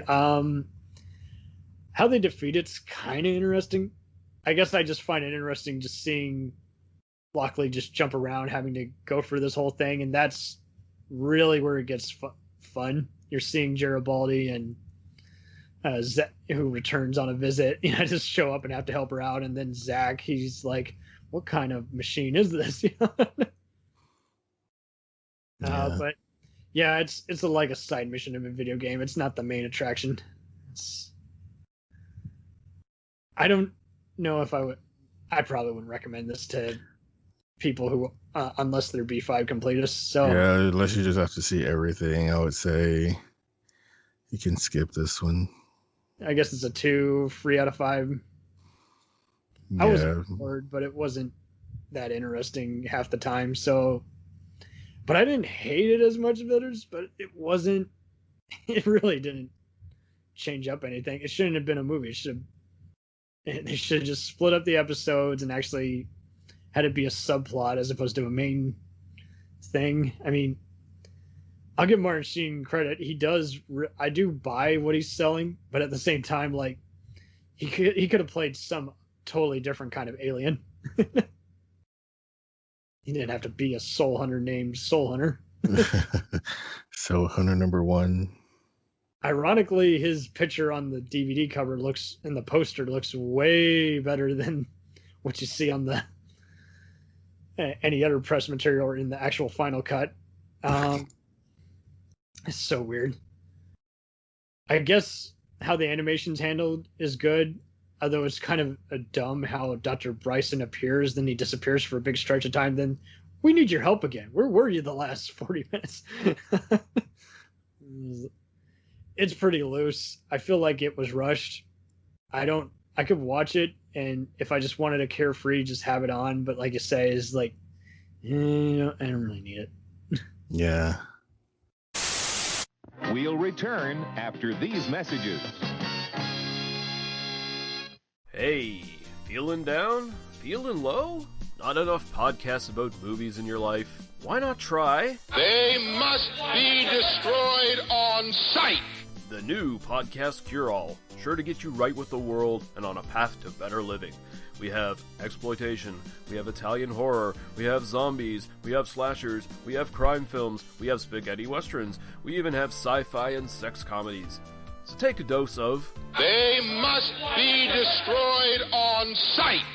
as needed, and let the hosts, Lee Russell, Daniel Harper, Paul Romali, and the odd guest host cure what ails you. Warning, may cause atrophy, African consumption, black fever, bone shave, chin cough, colic, cramp colic, dropsy of the brain, elephantitis, grocer's itch, jaundice, mania, miasma, mortification, palsy, Pott's disease, rheumatism, scurvy, St. Anthony's fire, summer complaint, and worm fit in some people. Consult a physician before listening.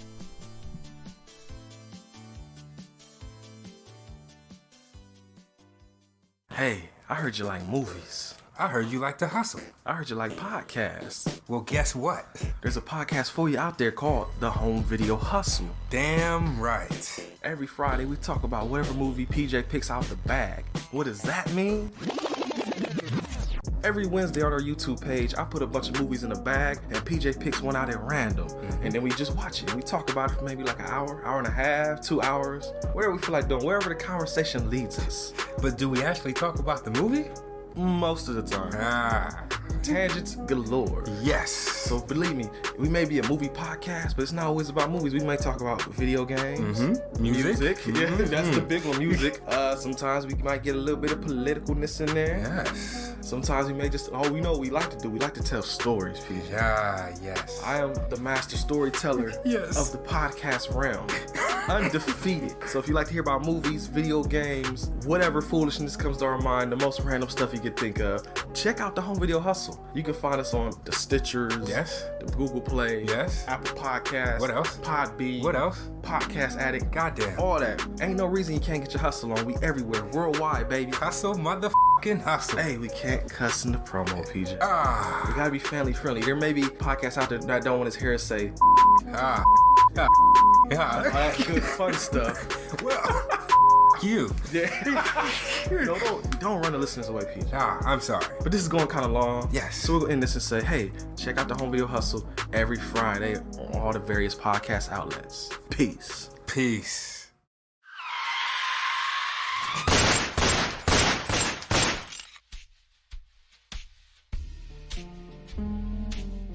As far back as I can remember, I always wanted to be a gangster. And while Witch didn't make it to the top of the world, he did make the Gangs of Hollywood podcast. So join the gang and enjoy a movie review podcast about movie gangs, gangsters, mobsters, and the mayhem they cause. You can find GOH Podcast on Facebook, Twitter, and Instagram at GOH Pod at www.gohpod.com, as well as your favorite podcast listening app. And remember, say hello to your little friend for me.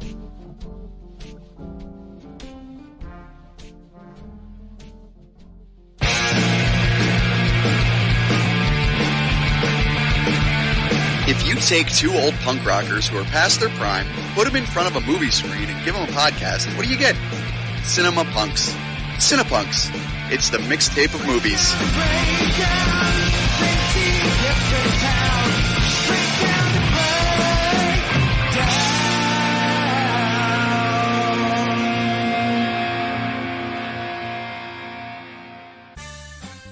Did you ever see a film at such a young age it left you traumatized with cinematic wounds? Necrophilia. It's a dead issue, man. Don't push it. Cinema Psyops is a weekly podcast documenting an ongoing experiment on the mind of an unwilling test subject. No one should have to watch this movie. Oh, no one should have to watch this? No one should have to watch this movie. Surprisingly, it's not a topic that a lot of people really want to tackle. I'm shocked, prudes. I know, really. Right? It's the next sexual frontier that no one wants to explore. I am, in the most sincerest of senses, disappointed in you. It takes a powerful goddess like Connie, jam her arm down the monster's throat and kill it. Oh, I'm still tripping out over that. Even as a kid, I was like, I gotta find a girl like that.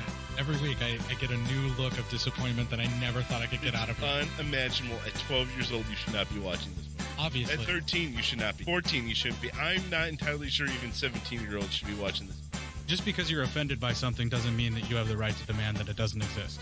Watching this film again, I had all of this like little nerd glee with everything that kept little popping history up. all popping up absolutely. at you. So I totally loved this film. Hey, I know why you couldn't see that. It's because your brain's warped from watching this shit at 12 years old. Yeah, this is a rough movie. I told you ahead of time when we were getting ready to do it that it was How going to be could a rough you watch one. this shit at 12? Because physical wounds heal, cinematic ones don't. Listen to Cinema Psyops.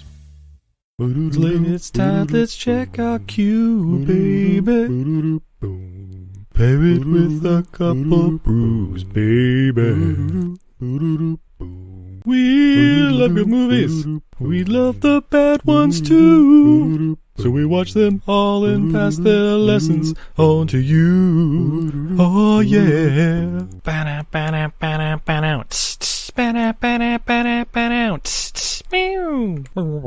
Everything I learned from movies helps to make life a little bit groovy. With a one-last plot holes of gratuitous movies. It's time to get busy with your friend Steve and Izzy at eilfm.podbean.com. We now continue with our program. Ironically, though, I kind of like it better than lesser sci-fi entries of other franchises, which is saying something, I guess. I don't know. It didn't need to be made. I'm just in denial because it's lazy entertainment, but it's not. It's still more classy than actual lazy entertainment. Like, it's not like a Brett Ratner piece of shit film, but it's not. Wow. Roland Emmerich, Independence Day Part 5000. But at the same time, it's still not as lively as even a Michael Bay movie. So that's kind of a praise? Question mark. Yeah, I enjoy a good Michael Bay movie. So I do. I can do war movies and all that. It's just when you get to Transformers and Pearl Harbor is where he made a infamous name for himself. So moving on to movie. I'm counting The Gathering as a backdoor pilot. So in the beginning and Third Space and River of Souls, those were the first free technical, post season 4 movies.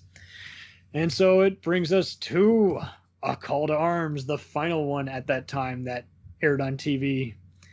And this one divides everybody. So I'll let you hit it off. I'll let you. I must have is really hated this one because I'm looking at my score for this episode. It is probably one of the lowest in all of Babylon 5 that I gave because I'm usually, pretty lenient. But yeah, I remember when I first saw it back in 1999, I think I really liked it, but I guess watching it for more critically for the podcast, I didn't like it. I think I didn't like Galen at all for some reason. Galen. Galen was, I know that name. He was the guy, Peter Woodward. Yeah, Galen, who later sets up in the Crusade TV show. Yeah. Yeah. I guess you could say, so I'm biased. This is how I got into B5. Oh, this movie? There was a lot of actors who were in it. I heard it was a good standalone action movie. I love the cover, which is a bunch of battles. Semi-accurate. It's not 100%. So because it felt like I liked it better than all the other Star Trek movies, and so I guess that's why I dug it. It wasn't as formulaic as some of those became, and this is even years before the reboot movies and all the bigger divide there. There was a lot of character actors who later went on to do bigger stuff too. I have to say they really did always have the casting down to perfection. They always had they had Yuri, who's played by Andrei Huls, who was for a while seemed to be the go-to for playing a Russian or German ambassador. He plays fake Billy Crystal on Tim and Eric. Yeah. If you want some random comedic talent there. Carlos Bernard, best known as Tony Almeida on 24, gets to play communications. And I think he does pretty good because, they mentioned his part of his name, I think. I think you see it on his uniform, but yeah, he's for a guy who's fresh off of, at that time, cheesy Aaron Spelling stuff, and a year before starting on an episode of Walker, Texas Ranger, out of all fucking things. Yeah. He's having to do a job of both, shout commands, warnings, exposition, and kind of show kind of the emotion of what he's seeing, and that makes it a little more powerful. It's just, what are you seeing before they actually show us it? And it's like, okay, cool. Garibaldi's still here. He's his usual amusing self. It's kind of funny how at first he starts off with some amusing reminiscing, and just with Sheridan, and Zach also gets some funny things just when he gets to talk to Dorina, the new alien gal. I did not like Dorina either. Right. But just his face, just when he's at the security booth, he's like, "What are you packing there?" Yeah. He's packing every single weapon. He's like, "How did you get that on the station?" Scene still for me here is Commander Anderson, played by Tony Todd. Yeah. I did like Commander Anderson. Yeah, Tony Todd has done it all. Been in The Rock. He's been in Platoon. So he's done all the soldier roles. He's owned those. He was the Candyman after all, and by this point he'd been in all three of the movies by that point. And of course, Trekkies knew him for playing multiple guest spot roles, especially older Jake Sisko on Deep Space Nine in one key episode. But all of us mainly know him for playing on both DS9 and Next Generation, playing Worf's brother. I can never pronounce it. Is it Nern or Garn? No. Kern. Plays Kern, Worf's brother, on there, and owned it. And years later, he gets some great recurring roles on shows like Chuck, 24, and there's plenty others. But definitely some of the best ones are, the Night of the Living Dead remake. So there you go. Connection to Patricia Tallman, Lita. The independent film, The Man from Earth, which also got a sequel. That's really good. I haven't seen the sequel, but the first one's really good. Same. I need to see that one. And I mean, around this time, he would later be in the few other side projects with Candyman director and various voiceovers. I always pretty much put him and Lance Henriksen and Michael Ironside on the same pedestal. Just always brought A-list acting to every movie. Even Andrew Devoff, the Wishmaster. Those guys are my four.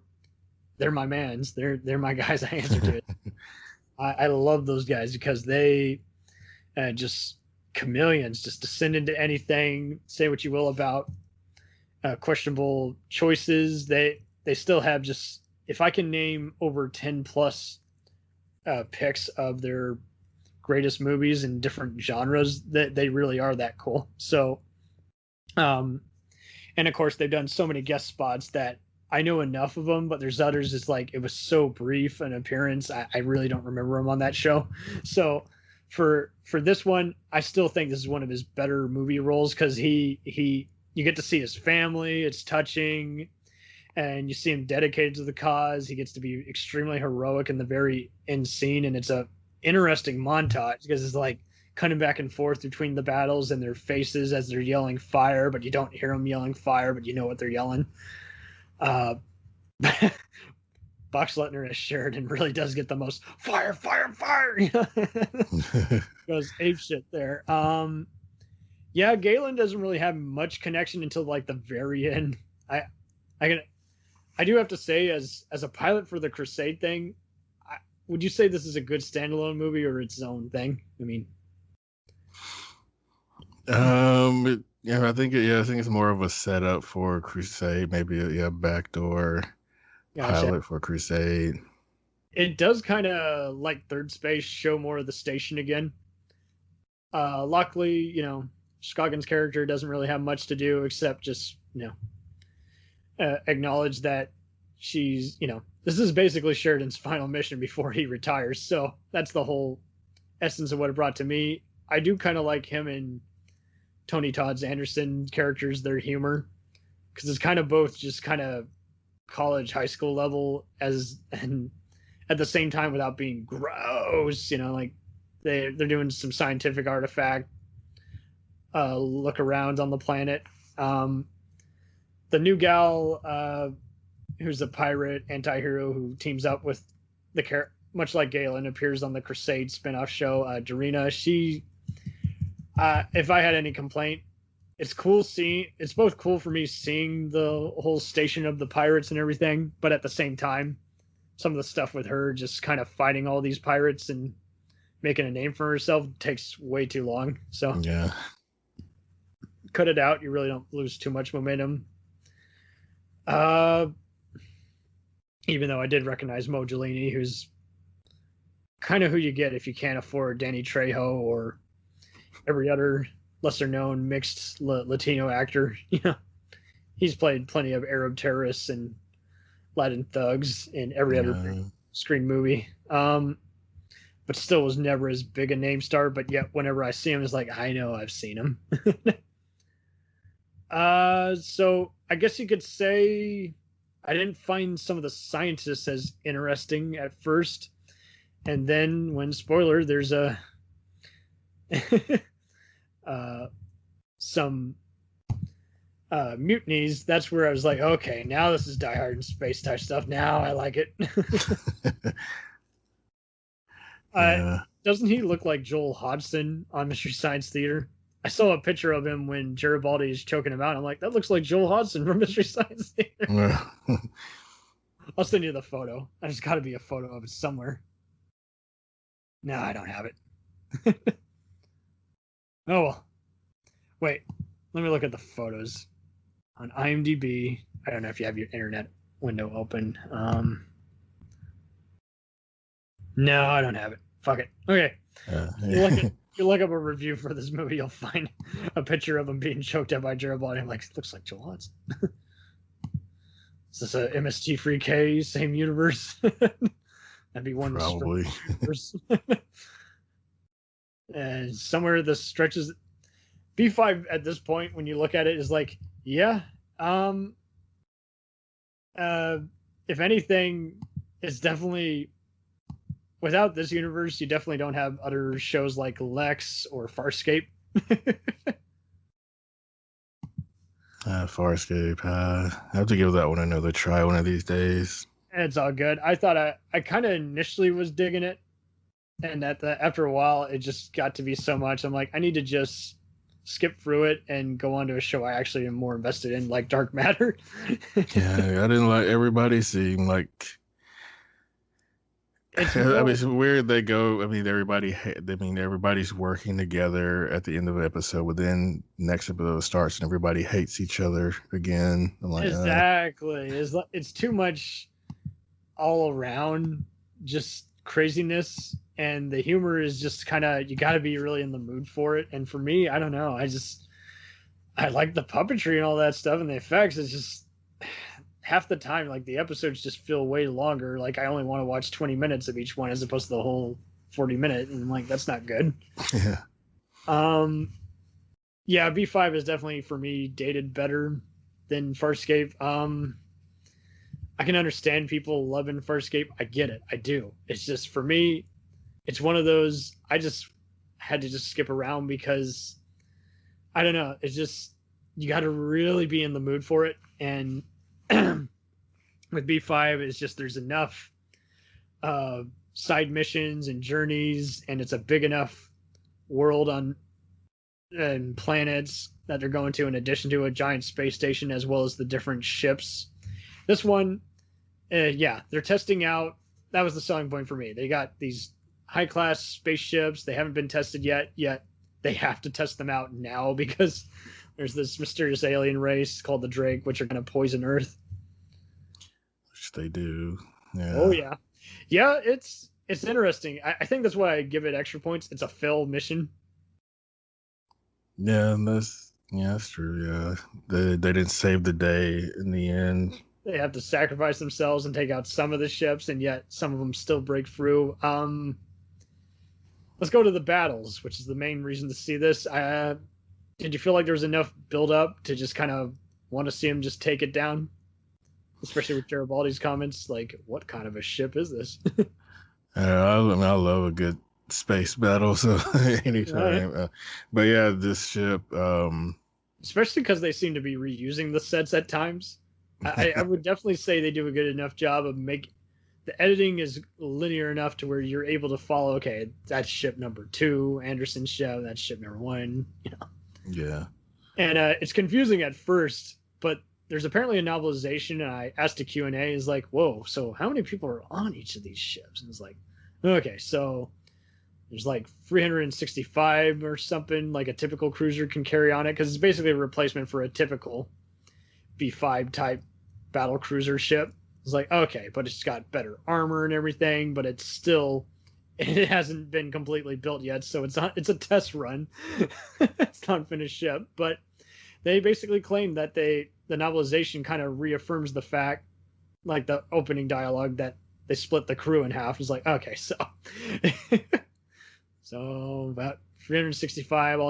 I'll just layer it out a bit or something like that. Yeah.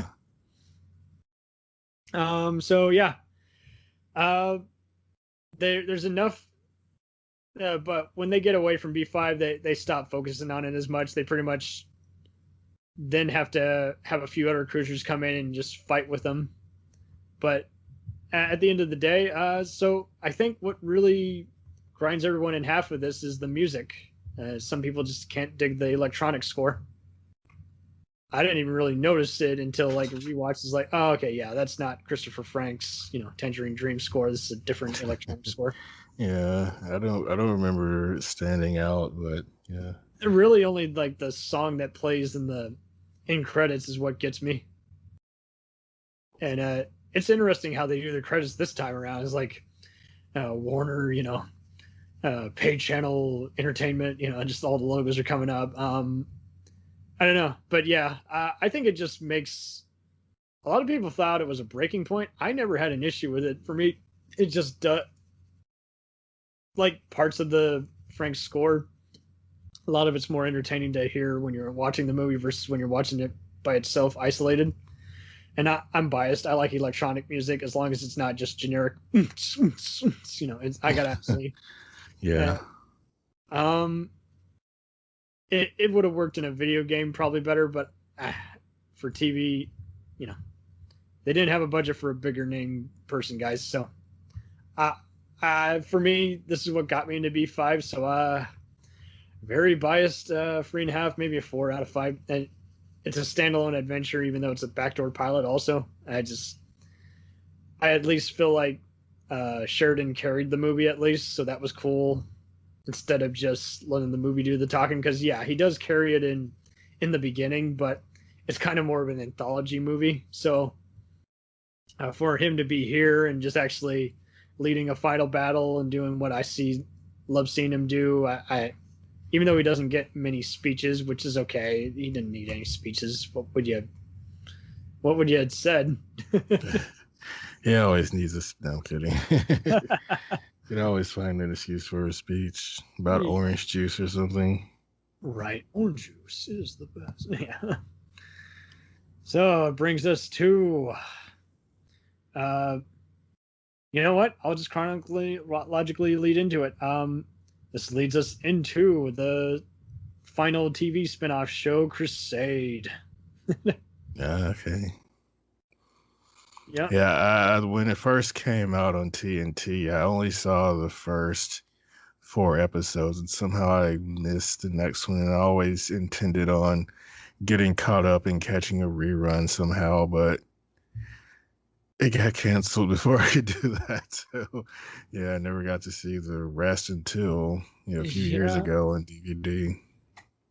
Always wanted to see it. I would see it be very well regarded on DVD when it was launched. It came with some exclusive special features. It definitely had way better CGI in a way. That was a weird thing. More or less, basically, I think what appealed to me was Gary Cole really did carry the show, in my opinion. He just really was comfortable doing that, and this is the same year he made Office Space. So yeah, I'm gonna need you to come in on that. That's all right. No, it's fine. Yeah, Gary Cole's really good in the show too. I agree, but I like Daniel Day Kim in it. This is before Lost, right? Yeah, and 24, as he's in the first few seasons of that, and this is his first gig, and recently, believe it or not, this year he talked with Straczynski, and he showed a picture of it, posted it on his Twitter, and he was like, "This was my favorite first gig. It was a blessing." And Straczynski was like, "You are welcome back at our house and any future project." And Dan Kim was like, "I'll take that as an invite, sure." So I lucked out. I bought this on Amazon Prime because they didn't have it for streaming, and I watched it in the creator's intended order. Used to, you had to flip the DVDs, take out disc 5, then put disc 1 and 2 back in, and then take it out. And I'm like, that sucks. I hate it when they do that kind of stuff, when they don't air it in the order that the creator intended. There were several different intended orders. There was continuity order. I think that's what I did it in. I went in the continuity order, and that made so much sense. I think, I did it in the continuity order. It was someone, and it was closer to the Sci-Fi Channel airings in a way, but Sci-Fi was really only just airing episodes that hadn't been aired, as well as in the TNT order. So, so this was what severed the whole relationship, and Straczynski went and started writing for film, because all of a sudden he could have a romantic relationship would have actually worked for this, I think, better. But he didn't want to play ball with that, and that just they put it in the worst time slot because he and the network got so tired of working with each other, and it's like, God damn it. So this show was dead on arrival before it came out. Yeah, and, it was canceled. Yeah, it was canceled before it even aired, right? Or not that far into it. Yeah, exactly. And because of the episode, there was a lot of contrarians in the reviews. They said, Scoggins is Lockley, who becomes a the main B5 returning character and becomes briefly romantically involved with the captain here. That she, you know, didn't have anything to do with the whole deal of this. She really does. They were like, oh, she only appears in one episode, even though she's in the credits. I'm like, that's bullshit. She appears in like 3 to 5 other episodes. There's definitely an early episode. It's got to be episode 2 or 3, which is definitely the more tracked than B5 has ever been. It features a supercomputer with a brain. You know the one? And it's kind of a doomsday device in the same thing, and the way it communicates through its light and everything. I thought that was pretty cool. Yeah. Because B5 had never gotten, it had always had track elements, you know, but it had mostly avoided doing the planet exploration and just more of the in space and, you know, righteousness of the people, you know, type philosophy versus politics. So how do you feel about Galen when he's the techno mage here and he's being more playful with words here? I think I just had such a bad impression of him that I just, he didn't have enough time to win me over. It's all good. Yeah, Margene Holden plays the doctor on here, and I guess my complaint is she really doesn't have as many episodes to feature in. She had previously played by actress and stunt woman Margene Holden, who previously played a entirely unrelated navigator in the last one. Maybe they were the same person, we just didn't know. But yeah, she had briefly starred in a few different B movies. Had actually been she apparently is a Purple Heart for caring about combat wounded. Yeah.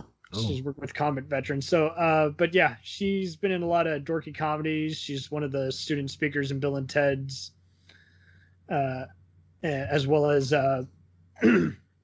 just other B movies, like with often starring Olivier Gourana, who I'm surprised wasn't on here. But yeah, she's mostly just been much like Patricia Tallman, you know, who played Lita, just kind of a stunt actress, you know, just acting in a role, playing a henchwoman. Probably her best known role after this is being on the Beastmaster show and key guest spots on other stuff like Pacific Blue, board themed episode Deep Space Nine, and even other stuff like Tales from the Crypt, Jag, and La Femme Nikita. So I think she's cool. She doesn't really get enough to do on here, so that's my main complaint. Yeah, it was a shame though. I mean, I found out, I guess, years later because JMS shares so much information. Did you watch it in the order he intended, or did you watch it in the broadcast order? I watched it on whatever is on the DVD. I'm not sure which order that is. Yeah, that's the broadcast order. So yeah, because the final episode is definitely wasn't even meant to be the ending. But yeah, if you watched it in that ending, yeah, that's why many reviewers I noticed especially on DVD Talk, were saying it ends on a cliffhanger. I'm like, no, it doesn't. But yeah, if you watch it in that order, yeah, it feels like a cliffhanger. Yeah, I found out later some of the plans he had for the show, which, like, man, I wish, because the main plot of finding the cure was supposed to be, I think, solved by season 2 or something like that, which would have been. I don't know how many shows do that now, where they like resolve the main plot, like, you know, in the second season, and then move on to other stuff. Yeah. He definitely made the scripts for unfilmed episodes available. At one point, Galen was supposed to have there were supposed to be some other just key characters and mutinies and other things. But yeah, I watched it in the intended order. A lot of them really did feel just like B5, just kind of, if it just focused on the people and the various captains of the guest stars or recurring ones of the week. It was definitely more Star Trek than B5, so because I like Trek, I just kind of like this one. Yeah. The CGI is way better. Even though you know it's CGI, it doesn't stand out like a sore thumb like some early 90s, early 2000s show. It definitely looks better than, earlier episodes of Star Trek Enterprise. That's saying a lot, because that's 2004 and this was, 99. So it's trying to be its own thing. I think the score is definitely better here. Definitely more, not trance level electronic, but just kind of more, just kind of mysterious electronic, and it's like, okay, that's way closer to what Christopher Frank was going for. It's not better than his, but if I didn't know, I could have sworn it might have been. So, I mean, there's a cool planet battle where basically Gideon has to lead a bunch of space fighters into a trap, and I thought that was interesting because you never really see anything, Star Wars type adventure like that in B5. Everyone has a few connections to Mars. I think that's interesting. As Lieutenant Matheson, Daniel Day Kim gets a lot to do, much like Ivanova and Josh Cox on the original B5 show. He gets to spout exposition while also oftentimes anchoring it. In many ways, he'll often be the guy who's like the first, the main line of defense, who's making general orders, messing with the computer. I think it helps that you expect it to go to different unusual planets, so you're kind of ready for the unknown, yet at the same time there are some unusual ones where it's like, a little shabby there. I did not like the episode, which was basically a parody of the X-Files. These two aliens who are basically federal agents from whatever alien species they are just going around, and it's just so clear and cringeworthy that they're based off, Mulder and Scully, to where it's like, I'm just shaking my head. No. Yeah. There's one part where they kind of touch on the telepath war, and I wish we've gotten to learn more about that. That would have been cool, yeah. Because, that's the other thing about Lieutenant Matheson. Like Ivanova, unlike her, he does know he's a telepath right away instead of, hiding it. But that would have been way better. He could have even led his own show if they did another spinoff. I guess I really didn't like Max Ellerson, the archaeologist, played by David Allen Brooks. He'll say smart stuff, but then he'll just do utter arrogant stuff, and it's like, then hit on some of the other female leads. It's like, I don't want her to get along with this dude. No. Yeah. He'll say something that's smart, but if there's too much time spent on him, it's like, yeah, you're kind of annoying. Give him enough time, he'll get on your nerves. Yeah, he really did. He's one of the... He's Garibaldi, but not funny. He'll say something that's truthful, but if you didn't have enough interesting stuff going on, and if he had to anger it, it wouldn't have worked. At one point, Peter Woodward's father, Edward Woodward, best known for the Equalizer TV show, guest stars on one episode, and he had an unusual role, just as another kind of prophet. So overall, do you enjoy this as its own thing, or just as a mild chapter of the B5 franchise, or just as a missed opportunity altogether? Maybe all three. It was pretty good. It wasn't, I wish they'd had more time to, get established, but overall I enjoyed it. And I can't blame anyone for not being familiar with this. This studio buried it. So, I mean, this has so much working against it. It seems like a lot of B5 guys have gone out and bought the DVDs, watched them multiple times, while still not finding it as good as the better, earlier show. I think in ways this is just Straczynski doing Star Trek, but being comfortable doing his own thing. So if you're an independent filmmaker and you want to make your own sci-fi show, watch this. B5 is definitely inspirational to me as a filmmaker, and getting into the world of indie film, because it just shows you what you can do with limited resources and still have a cool, compelling story. Definitely more so here, save the battles for the very end of the episode, or don't have them at all. Have stuff like mind control. There's a cool episode where this fungus has taken over this visiting captain, and he basically is like, if you, deprive us of oxygen, you'll kill the entity we've taken over as well. Some cool quandary stuff there. I guess what you could say is the Drac are really just a plot device. You really don't see much of them except they're space fighters. For any other show, I think that would have just been an epic fail. For here, I didn't really mind it. I was just like, okay, it's cool seeing him visit B5 from time to time. And, of course, this is before they shut it down, so that's why he's there with Lockley. I dug him and her chemistry together. It was just so natural, unusually, which is saying something because they hadn't had really time to become, just, hey, how you doing? Good looking,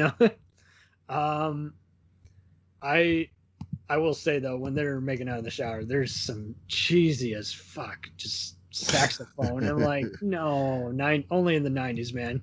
Why did they do that? It takes you out of it. Is this Red Shoe Diaries? What the fuck? Okay. They don't show anything, but you know what's going on. So they show some shadow technology and some other stuff, but like you say, they could have done more with the telepath stuff. So yeah, other than 2 episodes, it really wasn't rough. It kind of knew what it wanted to be, but it was still an unfinished story. So I just kind of consider it a subplot chapter. It's another adventure. Okay. But yeah, it's definitely better than some of the movies, I guess. Yeah. It's comfortable being its own thing as opposed to, hey, here's an episode that never got filmed. Let's film it. Yeah, I liked it better than the Call to Arms, I was saying. That's all good. Ironically, Call to Arms and Third Space I would show to people if they just want to just get into it, just get the general gist of it. But at the same time, there's still going to be people who's like, yeah, no, I can't get into it. It doesn't do anything for me. Yeah. And Crusade's the same way. I think even if you didn't care for Call to Arms, you can give this one just a shot. It really, even though it's not a finished story, it's still worth just watching, especially if you're a fan of the actors and you want to see. I know some people don't really care for Lockley. This might not change your opinion of her, but I mean, it at least connects itself to a B5 universe. Because I mean, it kind of helped already because Gideon basically comes recommended with Sheridan. So the only thing missing would have been, it would have really made a difference had either he appeared in the Call to Arms movie or Sheridan appeared in the first movie, just saying, I'm putting you in charge as, head of the space fleet. That would have made a real difference, but they didn't do that. And I don't know whether to knock it, because that would have been both typical, but it also would have made it a little more personal. I don't know. Yeah. What would you have done, you think? Maybe. Yeah, I'm fine with, he was in a Call to Arms. I don't know. Yeah, so I guess I could that go with either way. I guess either way. It was already kind of a blessing already, so yeah. So heading back down on Legend of the Rangers, the Sci-Fi Channel TV show that never became. It was a TV movie. It happened at the same time. Was it the football playoffs or was it a Super Bowl? What was playing at? Let me look it up. It might have been. It was probably the playoffs. 2002, and said something. NFL playoffs. There you go. Okay, so yeah. The poster for this, I can't find anywhere else. If you go to the backed up link for Sci-Fi Channel, because this was one of their original movies. There's some very cool artwork that you can find on how they designed the ships. Entering Canadian actor who's often been a bad guy on every other show, been on soap operas and Hallmark Channel, and a few different B movies. This is none other than Dylan Neal as David Martell, a human ranger who's assigned, to work on a they pretty much do just what they did with Call to Arms, but they're fixing up a ship, and they have Mike V'ger, and this is around the same time that he was about to, was already working on Voyager and Enterprise, so they use a lot of his tracking shots, almost semi-digital look. He is required to transport Jakar. Once again, Andreas Katsoulis returns in the role. And they need someone from Babylon 5 to, transition to be kind of like a bridge to the new show.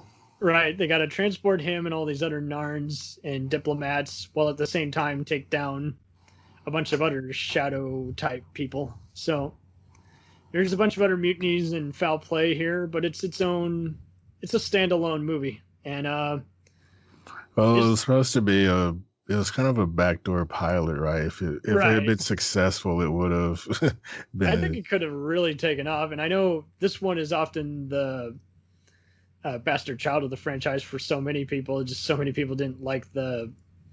I think the reason that is because the thing they use to fight it, they use a virtual fighting thing, and they're just firing out fireballs. It just looks goofy with that was so bad. That's what I remember the most about this movie. That scene. It was one of those. I'd take it or leave it. Like, it could have been better shot, but I mean, it's so over the top. It's not as over the top as some lesser B5 episodes, but it is definitely one of those. Like, yeah, you're gonna have to be a hardcore cyberpunk. That was them trying to capitalize on the fame of The Matrix, and they should have just shot it so differently, just redesigned it, just at least had a shot where someone, just is looking into a virtual device with their, eyes, compartmentalized, instead of just making it look like they're in outer space firing fireballs at this, other ship. So, yeah, it's also known as To Live and Die in Starlight. That sounds like a cheesier title. That sounds like a name of an episode. They have most of the cast of this is pretty much Canadian. They have Alex Sahara from Stargate SG-1. He's played multiple roles on that show as various. He's been on virtually every Canadian show he's been on, as well as the 13th Warrior.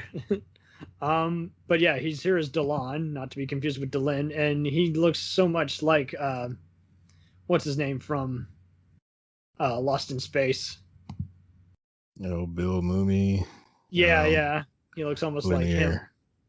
Yeah, he almost looks like Linear, especially when he's briefing David on the whole thing. And yeah, this is the part of the Interstellar Alliance. The Rangers are working with the I can't speak today.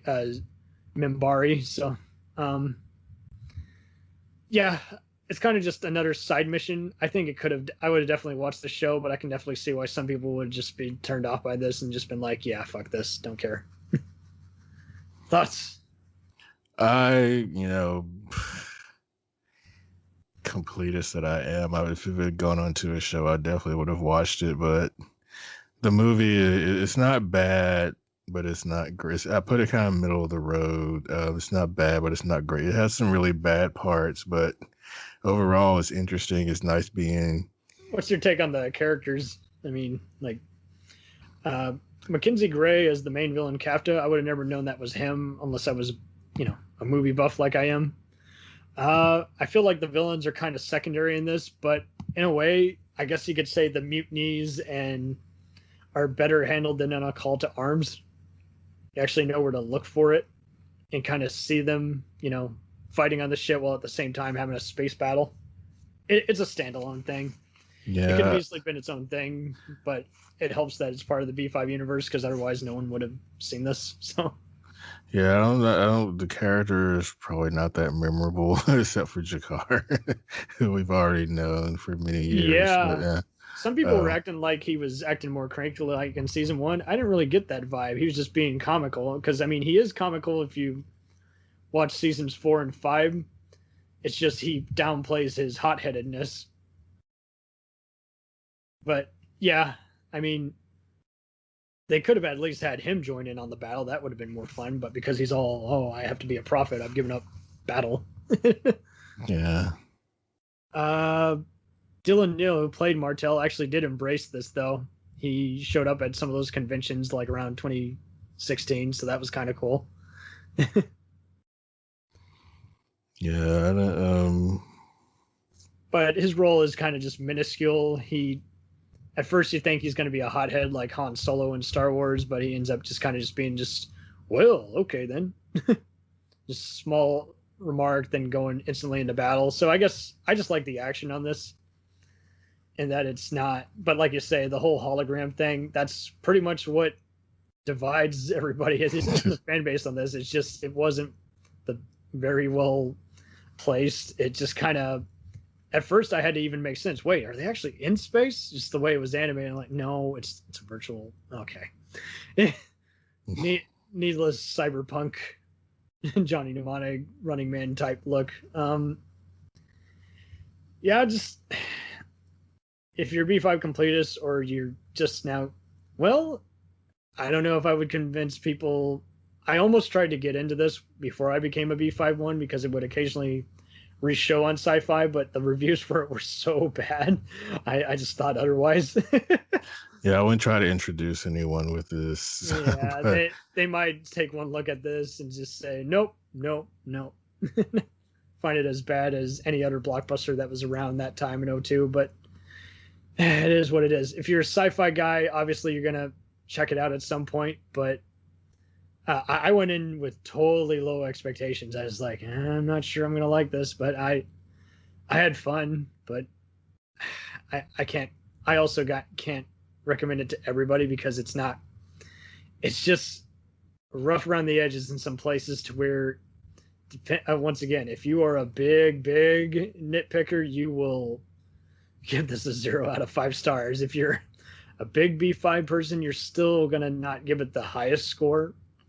And if you thought Crusade was mediocre, you still might like this better, but you still might feel like it's unrealized potential or a disappointment. So I don't know. I give it a 3.5 out of 5 just because I like the ship design and the idea how these, this is a ranger and this is a bunch of other alien races and guys who are, having to do a bunch of missions because that's kind of what B5 was. If you take away Sheridan and Ivanova and Jakar and Londo, then you got, Marcus going on separate adventures. So maybe it would have been better if they had actually had Marcus return. Just had to be kind of a prequel movie. I don't know. yeah, brought him back out of his whatever. Oh dear, yeah, that would have been. I just meant in general, just like be like a origin story. But I mean, it could have also. They could have even at least done like he does, had those kind of, just the cool pole that extends out like a lightsaber, but not, you know what I mean? That would have given it a little more B5 acceptance, I guess, and maybe as a standalone adventure, definitely made it be more cooler. So, the final installment. Dun dun. I want to say the name. B5, The Lost Tales, a direct-to-video movie. I think it had a private screening as well at some at conventions, but I can't confirm that. So, this is the final entry in B5. And Yeah, I think they were planning on doing more, but I think this is what convinced JMS not to do anymore unless he could get a good budget for them. exactly, so much. The effects are really good, even though it's green screen. It's way the most high budget B5 movie as it's ever been. Some people hate the green screen. I don't know. I think it looks better than some of those lesser episodes. Yeah, the scene where they're standing in the docks, I think, were pretty good. But The station is definitely, you've never seen a 3D rotation of that. That's the money. That's the money right there. I was watching. What was I watching the other day? Where they it was that show Away on Netflix where they go there on a mission to Mars and they created gravity by rotating part of the ship. I was like, hey, I've seen that before. Yeah, they're doing it Martian style or the first style, so they're getting away with it. But he's like, yeah, I see what you did there. Yeah, but this is two different stories. I remember when this was when Netflix first brought on streaming. I tried watching this on Netflix, but it would always freeze in the same spot. And I tried watching it on different devices, but always the same thing. And I tried sending Netflix messages about it, but nothing ever. They never fixed it. But yeah, but I had to finally buy it on DVD to actually watch this. And dear. Yeah. I bought these movies off of Prime, but like you say, that's some ridiculous shit. Yeah. Like, what's happening? Why is it always freezing? I tried it on my Xbox, tried it on my laptop, and it was always the same thing. But yeah, It's two different stories. One with Locke. I mean, it's very stripped down. You don't have that many people from the show. Yeah.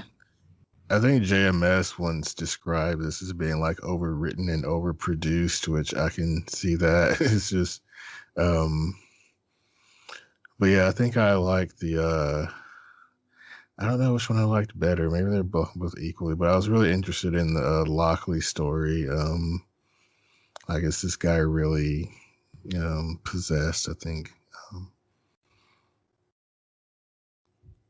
But Yeah. yeah. Definitely it made a difference. Yeah.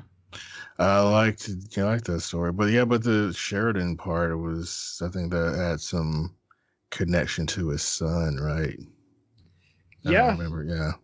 But yeah, Bit of they're a connection. It's confusing at first. It's like, oh, okay, this is before as he's going away and retiring. I think the real star of it, it's really not even all that action unless you want to count just flying for space. But yeah, it starts out kind of like an Omen Exorcist type movie where it's very unrelated, but it's kind of interesting because it's kind of has to do with faith and everything and all that, which is what the show is about. And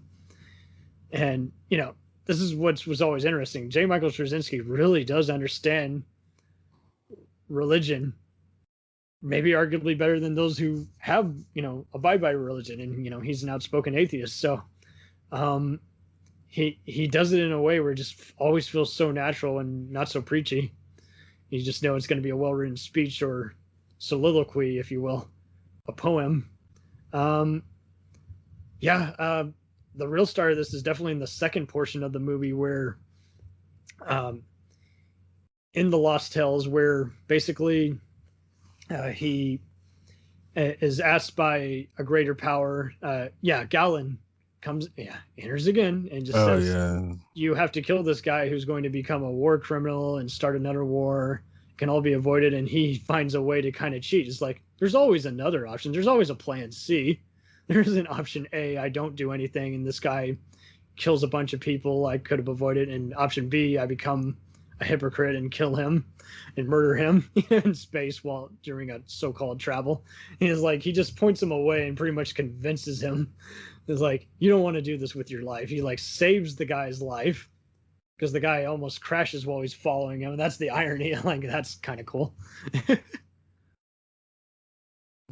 Once again, this is going to lose everybody if they try and get into this. This is this is a side chapter of a book. This is a additional material, but it's so well produced. It's still visually striking, and we're seeing for visual effects completists. But yeah, don't watch this unless you are a fan. Yeah. Or just have to see anything that came out at any video store that was a sci-fi genre movie. And you don't care about the plot and just about the visuals. But this is definitely one of the better produced ones. I definitely prefer, for me, this is a good farewell movie. So that's why I dig it, but I can see why some would just be lost or be like, not sure how I feel about that. Yeah, it was it's better than some of the other movies, but yeah, not the best. Yeah, it's I definitely wouldn't rank it higher than the finale, and especially because you're not going to be able to make sense of the finale if or if you watch just this and then the finale, you'd be like, wait, what? Oh, okay.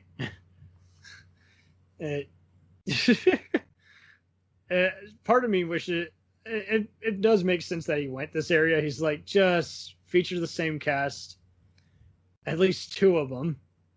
And on the DVD, I guess you can attest to this, they have all these comics.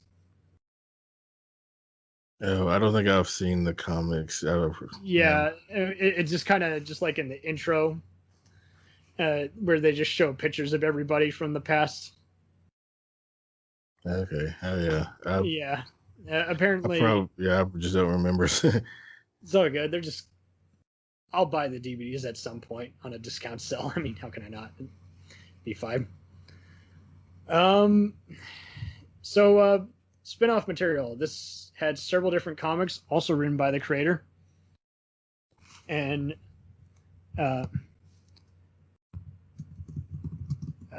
also to note, there was a video game that was supposed to be produced. It was abandoned, but someone, presumably one of the developers, made it be just one of those you could download it off a bootleg video game site. And a lot of people were enjoying a lot of the fly-throughs and what could have been. YouTube is definitely the place. You can see some of the special features from Crusade on there. You can also see a TNT special hosted by Bruce Boxleitner as he's showing as season 4's, starting on TNT and all that, and season 5, just, it's a cool making of. It really does give you a bigger appreciation of what they've done over the years, because it shows clips from all the seasons and just all the various actors. Definitely go to JMS or b5.com. Just type it in and you'll see so many DVDs showing archived CNN interviews. So much love has been put into this because the creator has, been able to produce a lot of promo materials since, he's the production company. By all means, gather those up.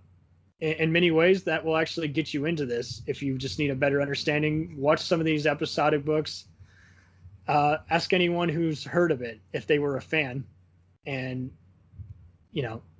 it's not going to be easy to get into, but it's so worth getting into it. You have no idea, guys. If you're into Stargate, definitely you'll dig this. Stargate in itself, I don't know if you're a fan of that or Dark Matter or The Expanse. Yeah, definitely The Expanse. I've started on Stargate, but oh, really? Yeah, the first series. You're the second person in a row I've encountered who just began it, but yeah. I went through all of it last year, and it was one of those. I had started off in the show. I had watched a lot of it back when it was re-airing older episodes as well as the older sci-fi seasons on Sci-Fi, and it's definitely one of those. It benefits so much if you watch it all back to back, but in a way, once it stops being Star Trek with dark humor or Twilight or Outer Limits, which makes sense because it was by the creators of the Outer Limits remake.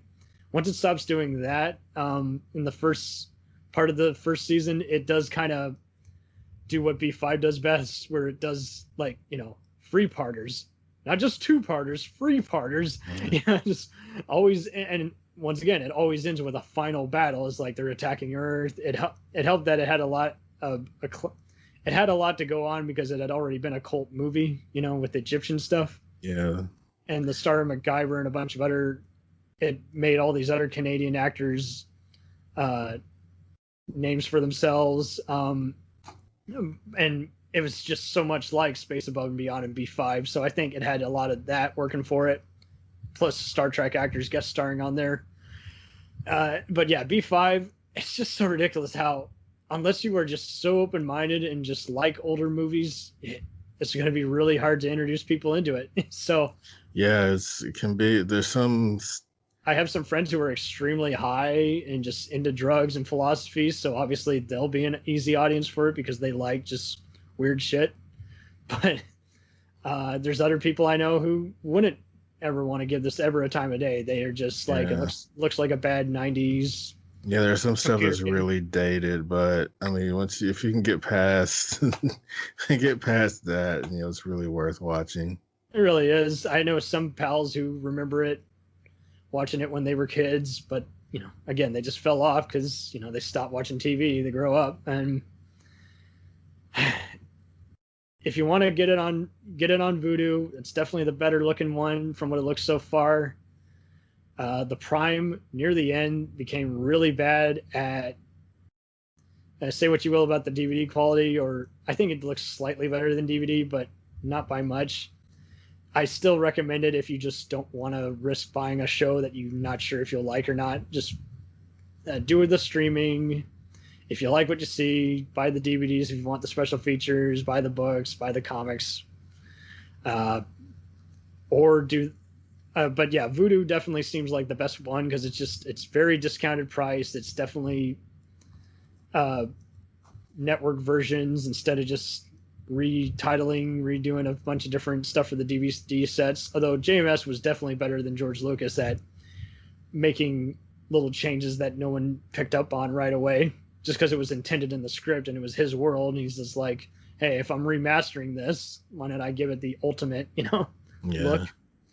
Especially because a lot of the ones talking about the propaganda stuff weren't able to be aired right away because, whoever was in charge of broadcasting at the time considered it, airing time, or just saw what was going on with it and didn't like the message. So if you definitely want something visionary, if you're a hardcore sci-fi novel lover, I think you can't go wrong with this. So yeah, just quickly, I'm going to rank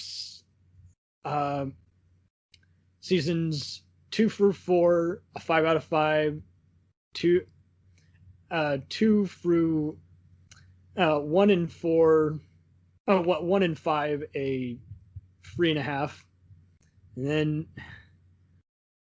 the movies ranging from 3 to 4 out of 5. And then Crusade, definitely a 4.5 out of 5. And Legend of the Rangers, maybe a 3.5 out of 5. It's just, I can't be specific because this is all going to vary by fan. So it really is that complicated, guys. This is not like Star Trek where everybody's agrees on the even numbered ones for the most part. No, it's not that at all. This isn't even like Star Wars where everyone prefers whatever certain era based on what age they grew up in. No, this is not that at all. This is aged so differently. There's plenty of people who hated it back when it was on and still hate it today.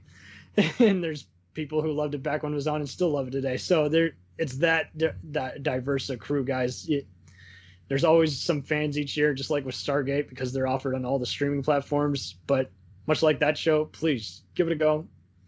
You'll find that there is cool standalone franchises that easily rival Wars or Track. I can't believe there's such a thing, but there is. I would always see it. Better yet, if you like either version of Battlestar Galactica, definitely check this out. That's another one which everyone likes to act like it's just Wars or Track that's in the sci-fi franchise, or even Terminator that's in the franchise of that genre. But no, this definitely had some skin in the game, and because of its vast storytelling and mystery, it has definitely still resonated with so many people today. So please seek it out. Will Johnson, thank you for being on the show, buddy. Yeah, thanks for having me. It was fun. Anytime. And I really loved your breakdowns as well, because you really did kind of bring in some extra layers. It's like, wow, yeah, that's so true. Yeah, it's just so much fun talking about B5 and spent so much time reading about it, reading the stuff that JMS posted on the internet back in the day. Because I don't know, I think that's still out there, still archived. It is, yeah, it still is. It's archived, but not in a way where you can't find it. And in many ways, he's answered virtually every question everyone's asked him. Multiple times. Yeah, everyone's asked. So, what was how many people are on this ship? Whatever drove the plot forward. He's that kind of guy. Thank you so much for being on here, and you're welcome back anytime to discuss any other franchises. I can send you a list of stuff to talk about. Awesome, thank you.